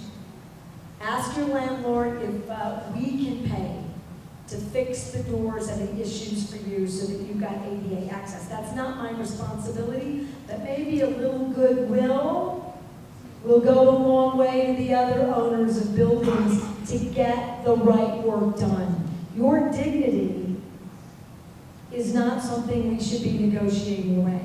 I'm appalled that you're having to do that. I'm sorry. That's not how it should be in any community. Will you ask if we can do that, and if he or she says no, let's find you a better place to live. You're welcome. There's a question up here as you're looking around. There's one way over there. We're going to go back here, but make sure you see these folks, okay? Ready? Good evening, Governor. I came up to discuss about how we can improve our water for our community, for our faucets that do not run dry. And in my opinion, I believe that where the highway goes by Story Lake to 518, where it's dammed there, if we were to open up another lake on the other side of that bridge going to Mora, that it expanded that and make it a larger lake on the other side, because our water is going down the Guyana River when we get floods in one side of town and right up the other side. So if we were able to distribute some of that water into a larger lake, then we could maybe put a water treatment plant on that end, and we could have 2 water treatment plants, one up by Guyana, by Montezuma, and then build another one on this side by Story Lake if we were to expand the lake further out. But that's just an idea. And All ideas are welcome here. I'm not a water expert, but Kenny is, and we have other folks in the audience who are. But all ideas are welcome. I don't know if that's plausible, feasible, productive, or not, but I know this guy is taking notes. He's actually looking at Story Lake as you're speaking. yes, and if they, that's dammed right there where the road goes across, and where there is a big natural area that if they dig a big berm around there and made it very much larger, then it would be enough water to build a hole to support the community. Because this summer when I was working I work in New Mexico Behavioral Health, I work there. Anyway, people were coming to work saying that their water was just dribbling, and they were trucking water to Las Vegas, California. And I thought, well, I didn't think about this until about a month and a half ago, and I thought that is the answer, that if we could expand that lake and make it larger, and then on the west side of that bridge, the water is very shallow. I mean, it's a hole, but most of it is real shallow. It's not that deep, that if they deepened that lake, it would be a larger reservoir. But like I was saying, that we do see our water coming in when we get these flash floods, and our river fills up, but it's coming in one side of town and going right on the other side. And we're not retaining any of that water that we need for future. Anyway, it was just an idea that I'd come and share with you all. That's all. So again, I want to just thank you, sir, for giving that comment about that idea. I appreciate your idea. Let me just tell you just two quick things just to get everybody excited about what the art of the possible is right here. Cloudcroft just did satellite imaging of all of their pipes. We found 3 leaks. They're going to save 10 million gallons of drinking water back into their pipes. So think about 10 million gallons annually being lost to the environment, no pressure, etc. Truth or consequences, we're getting water into their pipes to make sure that their hospital has fire suppression. Ruidoso just installed solar panels to keep the power going to their wastewater treatment plant. You have the money to bring that idea to life. You absolutely do. Whether it's the right idea, you have the consultants that can do that, and we're there to help you with it. So I appreciate, dream big, go for it. You have the ability to do this. I don't know where we're going. Hey, my name's Douglas Ostroff. I'm a teacher of kids from 5 to 85. I'm trying to represent the people that have lost everything, homes, businesses. I live out on the A4A in Sapio, and it hasn't really been discussed, you know, about the people that have lost everything. And so we did the fire perimeter. I stayed there with the well until my well was empty with the hoses and the sprinklers. I did everything I could possibly do. Our property's considered a severe burn. It's basically like a ceramic shell. The water runs off into the valley. It's created floods for the neighbors below us. Our neighbor jokes like, oh, there's Doug's Canyon, because the water is creating such a ravine through our driveways. And so I know there's an elephant in the room with the water and people's trees. We just recently had to take down 2,000 trees, and it took 1 week, just to give you an idea. 2,000 trees, 1 week, $56,000. Just to give you a concept of what 100,000 trees might take to bring down more so they can bring electricity just up one valley. I'm not sure where my question is directly to you as the governor or the panel, but I just want people to recognize that there are people who lost everything, and the water quality is severe, and I wonder what's going to happen in Las Vegas. There are very lovely communities here. It's why we ended up here. We're kind of new to the area, but we did lose everything. And there are people in the room I recognize that have lost everything. and it hasn't been addressed. And reality is that it is an emotional loss. There are tolls that are being not told and being represented. Thankfully, the lawsuit will incur the emotional damages. There are many, many things that I probably should bring up, but I just want you to recognize that it's not just the water systems of Las Vegas, it's the surrounding communities, it's the homes of 450 people and families that have lost everything. People that have lost property or have dealt with smoke damage, and they're worried about the equation that is per square foot of people's homes that are buildings that have had smoke damage is different than people that lost everything, and businesses that were destroyed. And even being new to the community, the reason we came was how lovely it is, how wonderful the people are. We love Las Vegas, New Mexico, but it is and hasn't been discussed at all about people that have lost everything and how FEMA has just fought us tooth and nail, the insurance companies, with all their politics and ways they deal with trying to push you off. And so I just wanted that to be acknowledged, that there are people here and elsewhere that have lost everything. Thank you for your time. No, I'm so sorry. And I know that those words have very little meaning after 3 years of not being able to claim your life back. And it was taken from you. But I am sorry, I hate it. I'm still so angry, and I didn't personally lose anything. I can't imagine. It's not right. I have the least control over FEMA. But I can tell you this, that when we aren't doing the rest of it, I know it feels a bit tone deaf to the people who don't have their homes and their lives back. Moving some of this begins to move a lot of it. And I'm beginning to get really worried that it makes it easier for the federal government. Because now I'm getting a lot of no's where we were getting yeses. They're just saying no to everything. I think that's a strategy. I don't like it. I think it's illegal. I think it's unethical. So suing them again, which is not a quick recourse, I'm in.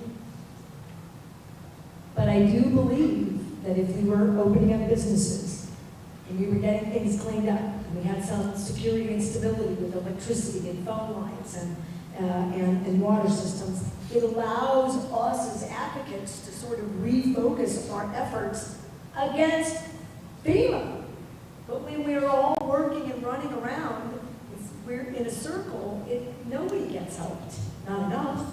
So to everyone here who's lost everything, it's unacceptable, the situation that we're in. I want to do everything. If there are other ideas that we're not exploring or discussing, I want them. I don't get embarrassed or upset when someone says you can do this. I'm in. We need to do more for the 400 plus families who lost everything, and I know there's more property damage than that. But the point I was trying to make is that with less FEMA recovery money, homes are being rebuilt and people's lives are being restored because money was moving around in these communities. It brings those workers. It requires that you have new housing. You end up with electricity, debris is removed, all that stuff happens. I'm not trying to let FEMA off the hook, I'm just saying, the longer we take, the easier it is for them not to be accountable. We cannot let them be unaccountable anymore. You're too important and valuable to this community and this state. Last thing, I don't want to overpromise. FEMA is hard on our best day. We win a lot. They're a mess. So we're going to have to really fight hard. We're not going to win everything. But we should be winning more than we're losing for sure. It doesn't feel like that today.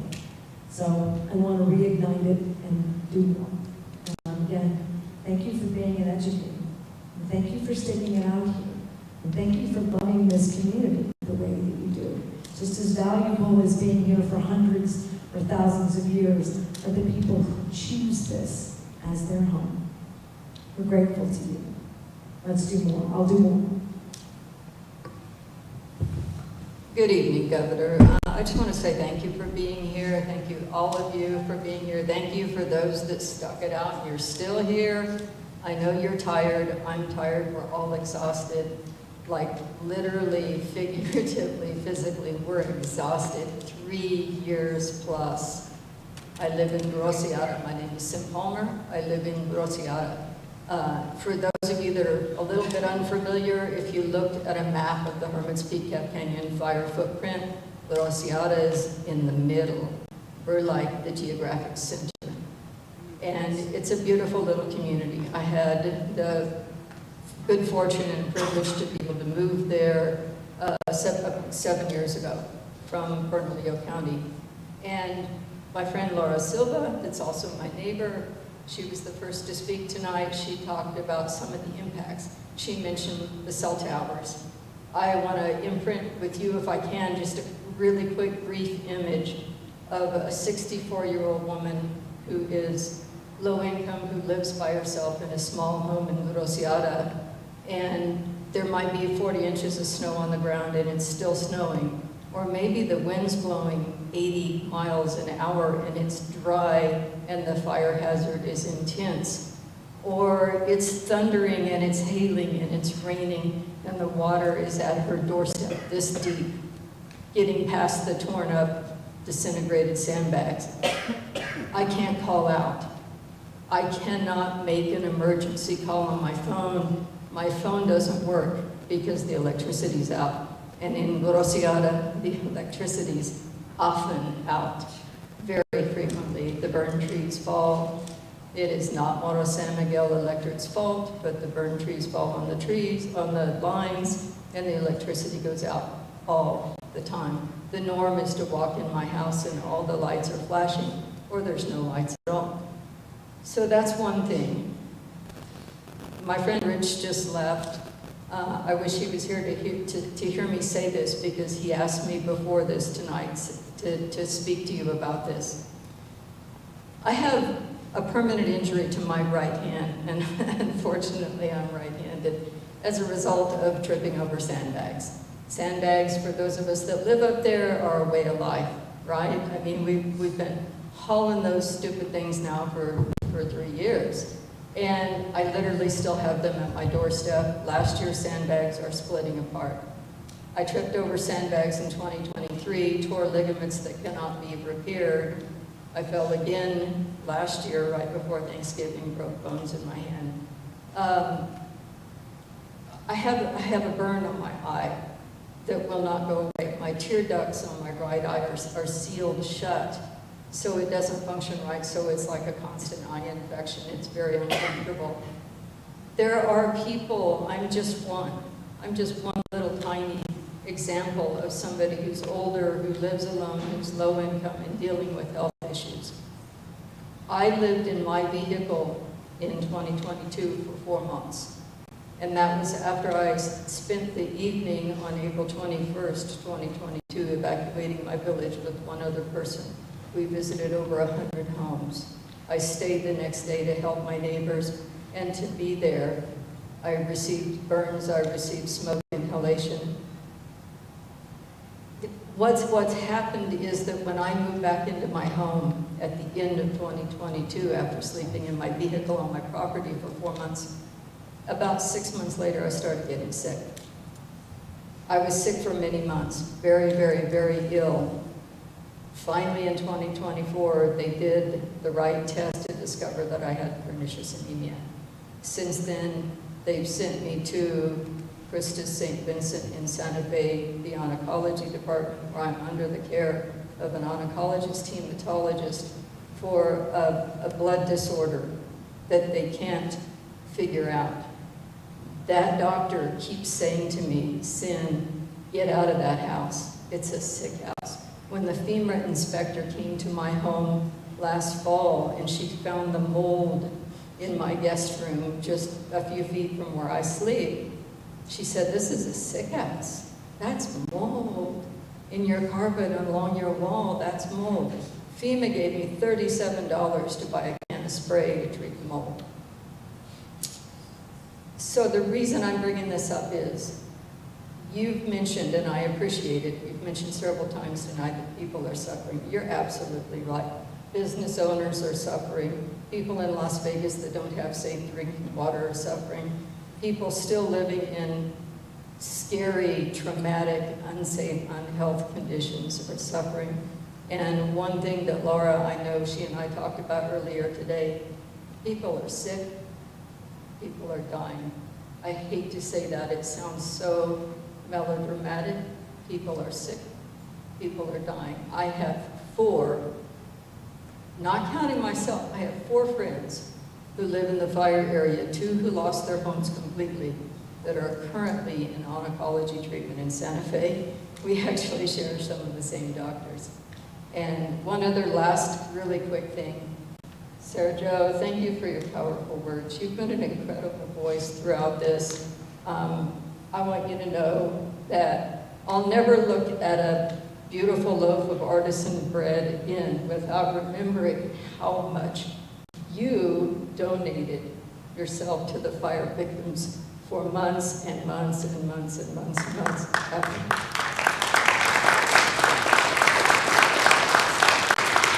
So again, just thank you for your time. I hear you're caring. I believe you. I see that you care. Allie, I see that you care. And, you know, I keep hearing the word cascading. And it's compounded and it's cascading. I have a tree that the base of the tree starts with me and goes to that wall, and it's 4 feet off my deck. It was damaged by the fire. If it falls, it's going to split my living room in 2. It's going to split my home in 2. If it falls a little on this side, it's going to split my neighbor's home in 2. Now, I've begged FEMA. I've talked to my lawyers. I've asked all over the place, who can help me deal with this tree? It needs to be assessed. Can it be trimmed? Should it be taken down? I'm fine with it taken down because I'm tired of worrying about it every time the wind blows.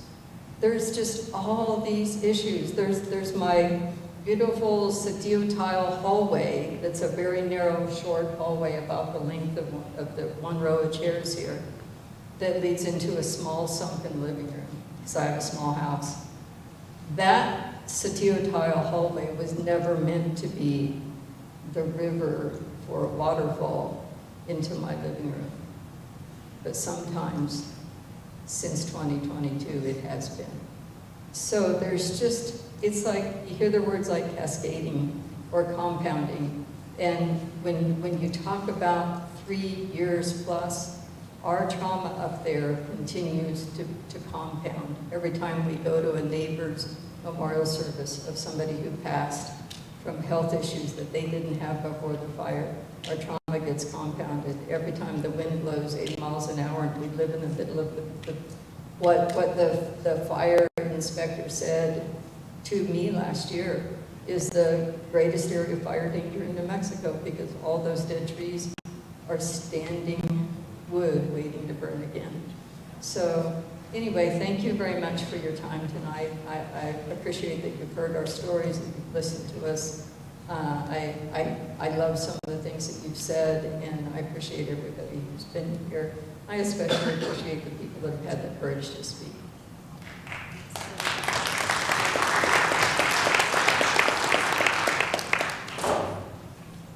Good evening, Madam Governor. I am Amanda Salas. I'm the Mayor Liaison Public Information Officer for the City of Las Vegas. I have worked with each one of you in a different capacity when I was the Planning and Zoning Director in San Miguel County. I appreciate that you're here and you're hearing all of these residents. At some point in time, I have worked with one of these residents, business owners, in both different capacities. I chose to leave the county to come to the city to do very much the same work, but to increase transparency, to increase more public information, help emergency procedures. So I just want to make that clear. I'm saddened, greatly saddened, that the anger is here today, 3 years later. Not when we had issues with the debris removal program that was a failure. Millions and millions of dollars, and majority of these properties never got cleaned. The hazard tree removal program has continued to be a failure. We're still dealing with the same conversations. I ran those alarms from the local government up to the White House when it came to issues with the AG's office, price gouging, you name it.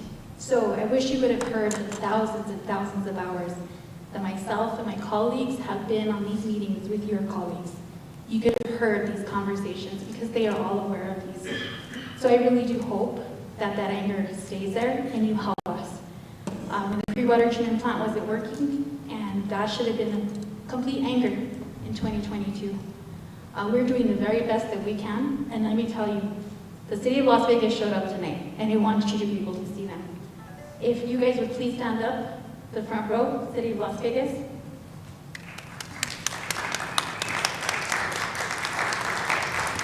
You have 2 city councilors, the mayor, and all the leadership team that showed up here at your request to support you, to support our constituents. Please keep in mind who didn't show up tonight. We're here to work with you, and I'm glad that you're here, and we welcome you at any time. But I do want you to know that I am proud to be with this team. We have gone through hell in every sense of the word. We have delivered water. We spent 4th of July, the Valentine's Day together, all of us. It's been a lot, 24 hours plus, many, many times, and I'm proud to be with this crew here.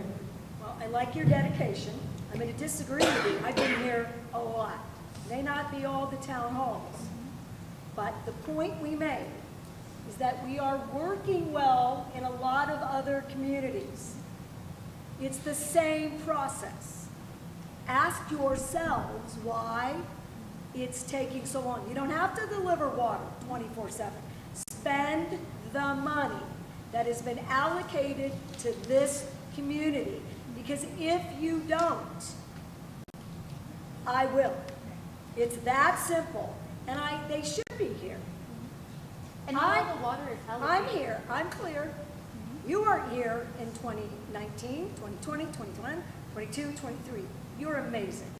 Your work is amazing. I've said to the mayor a million times, you have the hardest job in America, but you still have to do it. There's no reason at all, in my mind, that money is not being spent in this community. I don't know why those decisions were made. I would not have made them. I already said, I do not know whether what we're doing is legal, and when I say we, I mean this community. But if it is, it's not moral. People should not be waiting. So instead of delivering water and showing up to meetings, let's spend this money on the people who are here right now. Let's commit ourselves to doing that, because I think I demonstrated that we're doing that around the state. No place has the FEMA problems that you do, so let's set that aside. This is the worst. I would put what's happening here as bad as it is in Maui. It's bad. And those folks aren't getting health care, their houses aren't being rebuilt, they're still without electricity. It's terrible. That's not an excuse. Should not be a race to the bottom. Shame on the federal government. But worse here, they started the fires. Not once, not twice, 3 times. With 3 fires, all at the same time, northern New Mexico. Outrageous. We made the president come here himself. I appreciate that he did that. I'm worried that we're not going to get the same attention in this administration. I already said that. I'm worried about that, which means we better do more right now with what we have, because I don't know what the future looks like. I don't. All right, so let's do that. But we can be doing more, and I'm not unhappy with you. Thank you for being here, or you. I'm just challenging you. This cannot be the status quo. Let us do more, because I promise we can move this faster, and we will, if you let us. But if you don't let us, where I have power to take it over, if it's not addressed, I will do my job on the water quality. I want to make that really clear. I'm required to. I will do my job on the water quality. We can do it as a team, or not. But I'm not leaving here without folks being really clear that that's where we are. So thank you. And one more thing. Sure. So moving forward, we have increased risk of flooding and fires regardless, a year and a half down the road, we name it. We do need more support for public safety. We're having issues with, you mentioned federal firefighters and so forth. There's been requests through the state. We also have issues with FEMA. We aren't getting all the money. The money that has been received is allocated for a certain water project, not just for whatever you can use it on. There's been requests for a fire station, rapid response recovery location. There's been requests for communications, for police. We're seeing a lot of that. We still need a lot of support as far as public safety goes. So if you're willing to help us, that would be excellent. You got it. I brought more money to this community than the last 5 governors combined, and I would love to beat them twice over. I love this community. Let's bring it all home. I need the legislators for that, but you got it. We're happy to spend money on all of the things that make this community bigger. But let's focus on money that's been appropriated and allocated already. So let's spend that. All right? Let's spend that. And again, I just want to kind of amplify it and point to it here because it's not easy. Yeah, look at that. Once this, I started working with the Department of Transportation in July of 2020, okay? Maybe the day before we start work, we're going to take over emergency response for this disaster, right? Which we did. And in that time, the Department of Transportation alone, again, tied to the same requirements that you are tied to, $108 million of FEMA eligible to our best ability, all right, spent here. And if you go to slide 8, okay, compared to $4 million of permanent repairs. And the fact of the matter is that the lower that number remains, go to slide 9, the higher that number will go, because until you fix things permanently, we keep coming back to just do the emergency recovery.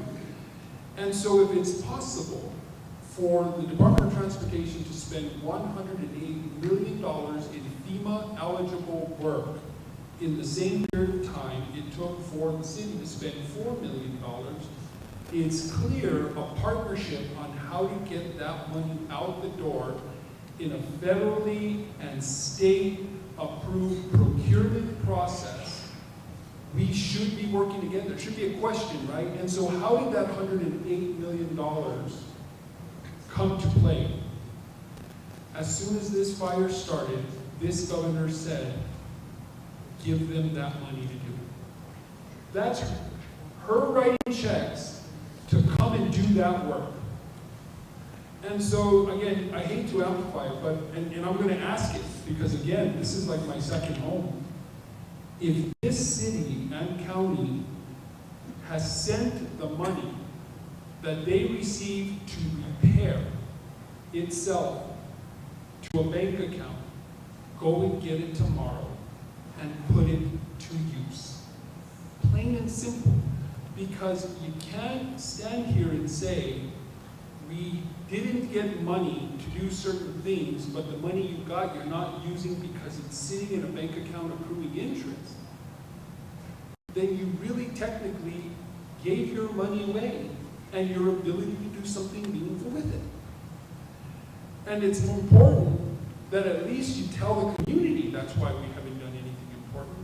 Because I get that of this big number Las Vegas got, 100 million of it specifically for the water project, but you took 40 million from that gentleman at the end of the table, and it wasn't tied to the water project. Right? Where is that? And so at the end of the day, the sooner you spend that money, that gentleman at the end of the table will say, have 50 million more you can come and get if you spend it. And so I plead with you, tell your constituents you send their money to a bank account and that that's where it's sitting. Tell them you're going to go and get it. and put it to use, because if you don't, the state's money that could otherwise come here to economic development and business development is being spent cleaning acequia, time and time, culvert time and time, clearing debris time and time, and it is just not fair. But what's most important to point out is, I'm not an engineer. I was a week into overseeing the state transportation department and somehow figured out how to spend $108 million in your town. Do it back. That's all we're asking. Do it back.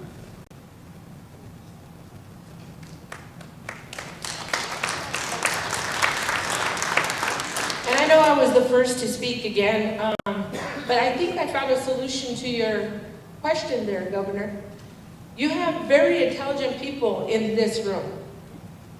And you have resources here in this room.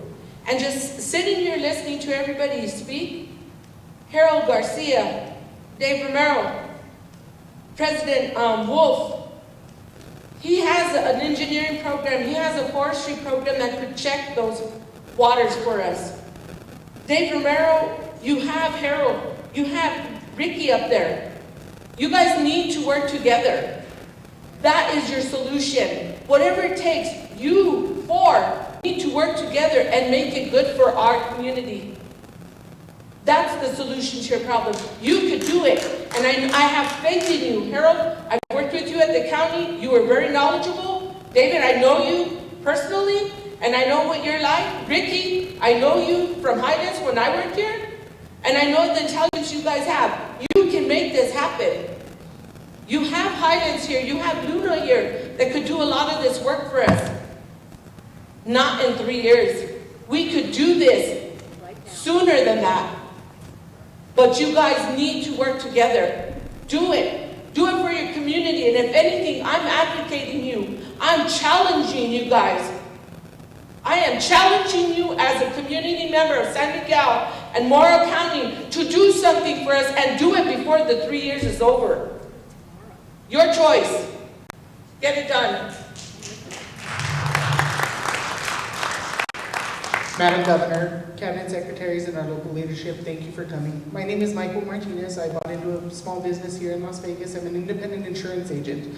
One of the things I'd like to mention, and I know if you look at the room, everybody here has some sort of insurance on their home, on their cars, and if you look at your renewal this year, you'll notice that it's gone up at an exorbitant rate. And that's something that's just happening across New Mexico because of the disasters. Not only did we see our disaster that happened here in 2022, we've seen disasters happen time and time again. And insurance companies are raising those rates at an exorbitant rate. We're getting money in one hand and you can inject as much money as you want into a community, but we're turning around and giving it out 5 times more on the other hand. So how do we get, and correct me if I'm wrong, Madam Governor, you oversee the Office of the Superintendent of Insurance, no? You don't? Who appoints the superintendent of insurance? It's an independent board that hires the commissioner, and that commissioner does not work for me directly. Gotcha. 2, you're right, I like the superintendent, who usually comes with us, there's no animosity. Yeah. I didn't want that to sound like, I think they could be doing more, and we did introduce legislation to create kind of a fire insurance protection, something better than the FAIR plan, like our own New Mexico plan. I heard me on the radio and TV talking about that, and I don't know if the senators here, I want the legislature to pass that. We could fund it, make it actuarially sound, and control that, because it's a problem. No one's going to be able to insure any property for flood or fire anywhere in the state, not just here. And I'm not excusing us, or I'm not mad at insurance companies a little. It's easy to be mad at insurance companies, not insurance agents. They don't own all the insurance companies. But look, even if they were paying out the way they should, these trillion-dollar events across the country total, they don't have the money. It doesn't exist. So you've seen all of the worry about California. Their insurance programs are upside down. Same in Hawaii, same in Florida for hurricanes. This country is going to have to get their arms around how do we help private individuals take care of their properties and themselves. So I wanted to do a state nonprofit. I hope that doesn't sound terrible to you, but find a way to use the private sector and the state to make sure that we have better price management vehicles, to do better insurance. It's a big risk for the state. Right. And we didn't win it this last session. Right. And I expect that we can do big better this next session, but that's where I'm headed. Is there another way that we could do this, do you think? Well, and so my ask of you is really open dialogue with that Office of the Superintendent. Talk about, we saw the legislation come down with the FAIR Plan, and that is helping people as a last ditch effort, and that's amazing. But for some of these communities, Rosiada, Gaskin, Sapeo, insuring out there is almost impossible. They started out with an insurance plan that was maybe $1,000 at most. It's quadrupled. It's gotten even up to 10 times higher. I just had to quote a commercial ranch out in Las Despensas to the tune of almost $40,000 worth of premium. And I don't know if anybody here has seen a $40,000 premium, but that is exorbitant. I don't know anybody that has $40,000 just sitting and waiting in a bank account to pay insurances. My home insurance has gone up and I live here in the city. What that tells me is that we're not investing in infrastructure. We're not investing in the things that help drive those insurance rates down. And so we need to look at it. And it's a huge picture. There's a bunch of cogs. There's a bunch of things that work. I fight, I advocate for my clientele. I want to be there and help them as much as I can, but I tell them, I don't make the insurance rates. I'm here to help you figure out what to do with insurance and to get you insured. So in the event of a loss, which we've seen time and time again, that you are covered, that in the event that you end up homeless and without a home, there's something that's going to be there for you, because it's not fair to them when they've lost their home. They don't have anywhere to go to and they have to dip into their savings. They have to dip into their retirement. It's not fair to them, and they haven't seen a penny back from FEMA. I myself own property out in the burn scar and have yet to see $1 from FEMA. So I have another idea, which is, again, I'm going to tie it back to why it's so important to do these permanent fixes and get these trees down. We are in a much better position, and the superintendent's office is represented here. They usually come. I just sorry I didn't see you. So they've been really good about going. If we take debris out, we take these bad trees out, we make sure that we're as safe as possible. We fix the water so there's water pressure to fight fires when you need it, where you can. That doesn't work for wildfires. It's not like the city sends their city fire crews out to a mountain fire, but for fires locally, it's just risk. If we do that work, we can make a legitimate argument that fire insurance and flood insurance prices come down because we've done the infrastructure work. If we don't do the infrastructure work, and I'm going to, I do it all the time. I yell at the superintendent constantly. That's kind of a productive, we get to a good place. They do good work, in my view. It's not perfect, and I think they would say we do good work. They'll also tell you we're not perfect. But if we don't do the infrastructure, we don't have a case to make to bring insurance down. It's another reason that these delays are completely unacceptable, because that's another place where you're being pushed to a corner you can't get out of. And they were great advocates on figuring out ways to deal with better fire insurance, flood insurance protections. And we're going to win it in the 30-day session of YouTuber fire, even though they don't work for me. We got to get that done. I think we have a better shot. Sometimes it takes me 2 sessions to convince the legislators that that's a good idea. I could use this community support. I need all of your legislators recognizing if we're going to protect the residents here, to your point, I have to have a better plan. I can't force private insurance to do one thing or another. They have to do it in good faith. That I can hold them accountable for. But if we don't do the infrastructure spending again, they have no argument to make as regulators. You have better fire protection systems, you have better water systems that are safe. We get rid of these trees, insurance prices are supposed to come down. they'll sue them on your behalf. They're tough. They can't do it if we don't do that work. It makes their jobs much harder. Did I miss anything? Okay. Good point. Thank you for your work. Don't leave this community. Thank you for being here, Governor. In 2013, we had what they called a 100-year flood here in Las Vegas. I live a mile outside of town on Cinder Road and El Camino Road. Since 2013, the reason I'm bringing this up is a little while ago you said you didn't want to come back here in 3 years. Well, we're 12 years later and still doing this. Okay? Every time it rains and floods, my house floods, my neighbor's house floods, that road has not been fixed. The culvert's too small, the road's too low. Harold was there in 2013 helping me stack sandbags, which got overwhelmed because of the flood. Okay? It's not being done. They're not taking care of the issues. And I don't know who to go to. The governor said on my porch in 2013, and she told me, Mr. Romero, we're going to fix it. Never saw her again. What's the road number? I'm sorry? What's the road? Cinder Road. Cinder Road and El Camino Road, they're right on the river. Right off the credit union, right off here. Okay. Okay. And she stood there in 2013, said they were going to fix me. Never saw her or the government again. I fixed myself. My insurance helped. But here we are doing it. We're having a 100-year flood every year. Right. You know? Let's take a look at that road. Good point. Here's the difference. I'm not going to pick on that, Governor. These jobs are hard. But I will do this.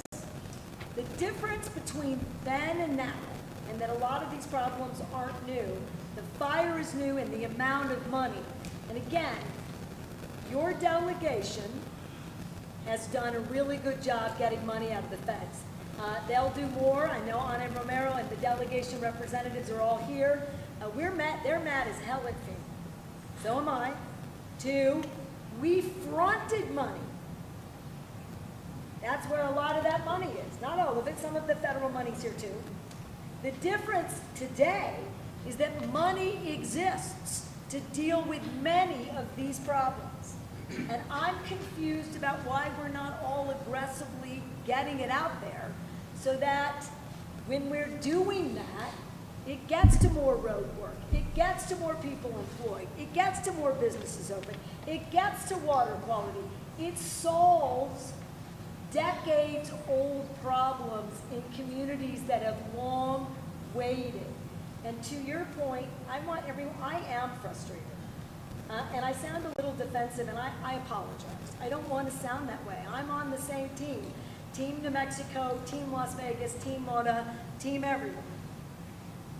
It shouldn't be this hard. It is. Let's fix that. But we have spent billions of dollars in the state of New Mexico. I have gotten, and I'm proud of that, and I'm proud of the legislature, billions and billions in infrastructure money that has nothing to do with this fire. Billions in public safety with a beat. I can't get it out fast enough. I can't get local governments to apply, to spend it. And I'm making it a little bit unfair. We need more workers. Post-COVID was no fun. During COVID, no fun. But that money is there. And more communities than not are really beginning to move it. These 2 communities, I think, paralyzed a bit by the amount of trauma and effort, and one day you're fighting FEMA, and the next day we're fighting another system. But we have to stop, because you will fight for another 36 months, and a new government will be here. And you will have the same conversation. And how many more people will have left? How many more people will be sick? And how much money will be lost forever because we didn't do it? And how many more floods will you have to witness? My point today is there are billions of dollars available in a number of ways. This community deserves access to them in meaningful ways, and you're not getting it. I want that to occur. I need it to occur because I know the risks. Not only are you hurt and further traumatized, this money is going to get swept away. I'm telling you. The legislature, I'll give you another one. I want people to be really motivated. If these cuts happen at the federal level, and I have to go to legislators for $2.8 billion, our whole budget's only $11 billion. You know where that money's going to come from? They're going to sweep all the unspent capital money that's out there. That's what I would do. And they can't do it forever, but they'll do it right then. And you know who's not going to get new roads and a new water system and better quality and debris removal and new electricity and new lines? You aren't. So I am motivated. I can see what's around the corner. So you bet I'm really worried. If we come together, and it really is a plea to the local governments, I believe that we, with you, let us lead it, because it's a bit easier for us to take on some of the liability that you can't take on. Let us assume some of that liability and get the water and related money out the door so that everything else can get addressed. And for your road, sir, Ricky and Chairman Adams will hold me accountable to see what we have not been doing or could do differently. And I'm coming, and you'll see this governor again. Thank you. Right, you're stuck with me for a year and a half, so I need this money spent. Thank you. I just had one other thought that I don't think anyone's mentioned, but is a real thing. When the fire forced all the animals out of the forests, in my neighborhood, we have at least one, if not two, dens of mountain lions within 50 feet of many, many, many homes. And locals don't feel like they want to kill them, but we don't really know what to do. So none of us are walking around at night. None of us are walking around in the daytime. Our animals, by and large, aren't going out. I don't know how people are dealing with this who have sheep or goats or whatever. I understand that donkeys can kick mountain lions hard enough that they stay away, but really the issue of the wildlife displacement is another issue for another day, but it's a real issue. I'll just send Game and Fish. Let's make it an issue for today. We're running out of time. I'm willing to do all of it, all the time, till more things feel like they're done. This is my top priority. San Miguel and Moy counties. I want more on behalf of the state. You deserve that. You deserve more. We want to bring it. So I'll bring Game and Fish. Thank you. Are there any other hands? I haven't seen, okay, one more over here. Can you wait until the mic comes to you, just so everybody can hear you? Thank you. Appreciate it. I just want to say, my grandma used to say, don't step over dollars to get at pennies. If that's part of what's going on here, Governor, let's just stop that. Because too many people are hurting. Let's just fix it That's and why I'm stop here. that. It breaks my heart to think of money sitting in the bank drawing interest while people are suffering and properties and businesses are suffering. New Mexico and Niente, this area deserves better than that. Yes, they do. I just wanted to really quick address CenturyLink and Lumen, which I wanted to do when we were talking about it. Number one, they're not putting in any new landlines. When I moved into my home a month before the fire, I had it all strung up, but I couldn't get anybody to come in and put the inside plugs in because people were trying to reconnect their wells after the fire, get their electricity up and all that. And I kept calling CenturyLink and I'm saying, I'm paying my bill every month. Please, please, please. You have to wait until until there's somebody available that isn't doing more serious work here. And they said, forget it, after 2 months. And they're not putting any more landlines up in our canyon. They refuse to do it. They won't take any more new landlines. I have a neighbor across the road whose phone doesn't work every time it rains, which it did quite a lot this past weekend, and he's 90. No cell service, no nothing. I'm actually looking forward to my meeting with CenturyLink, which will get scheduled right away. All they're doing is fiber optics and internet. They do not want to do any more landlines. And I actually get that. I do. I mean, that's not where we're going. But we have an emergency here. I need people to be able to call out. I'm on that. I'm on it. I should live stream that meeting.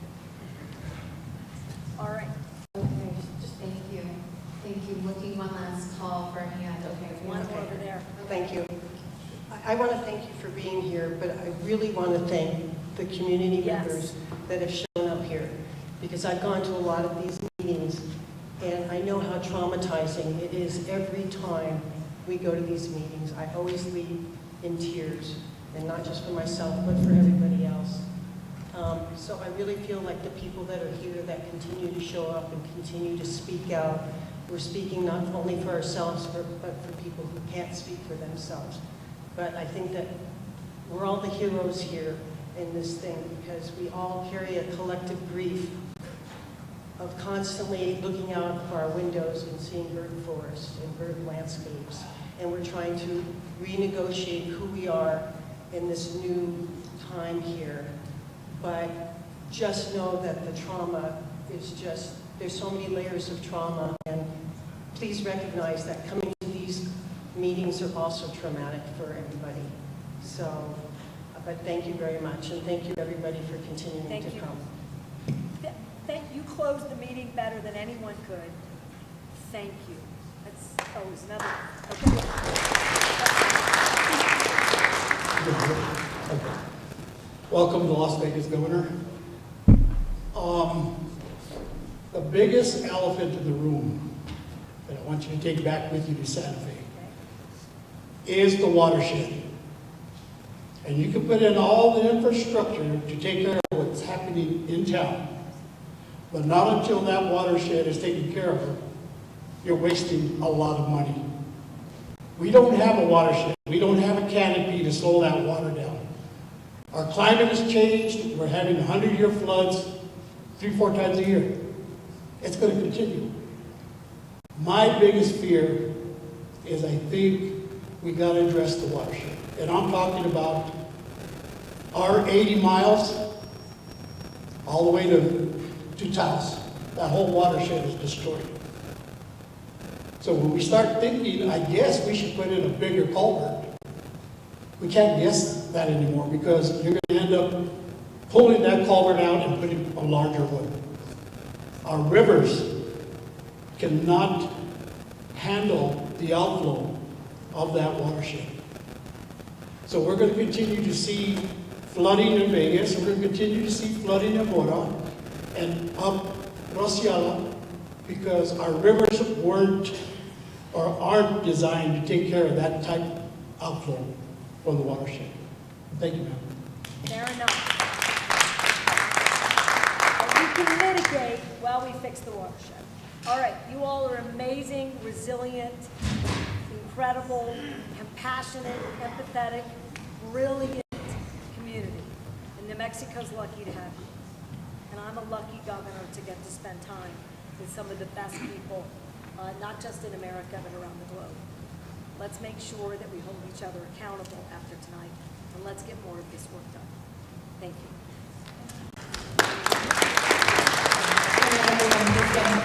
you.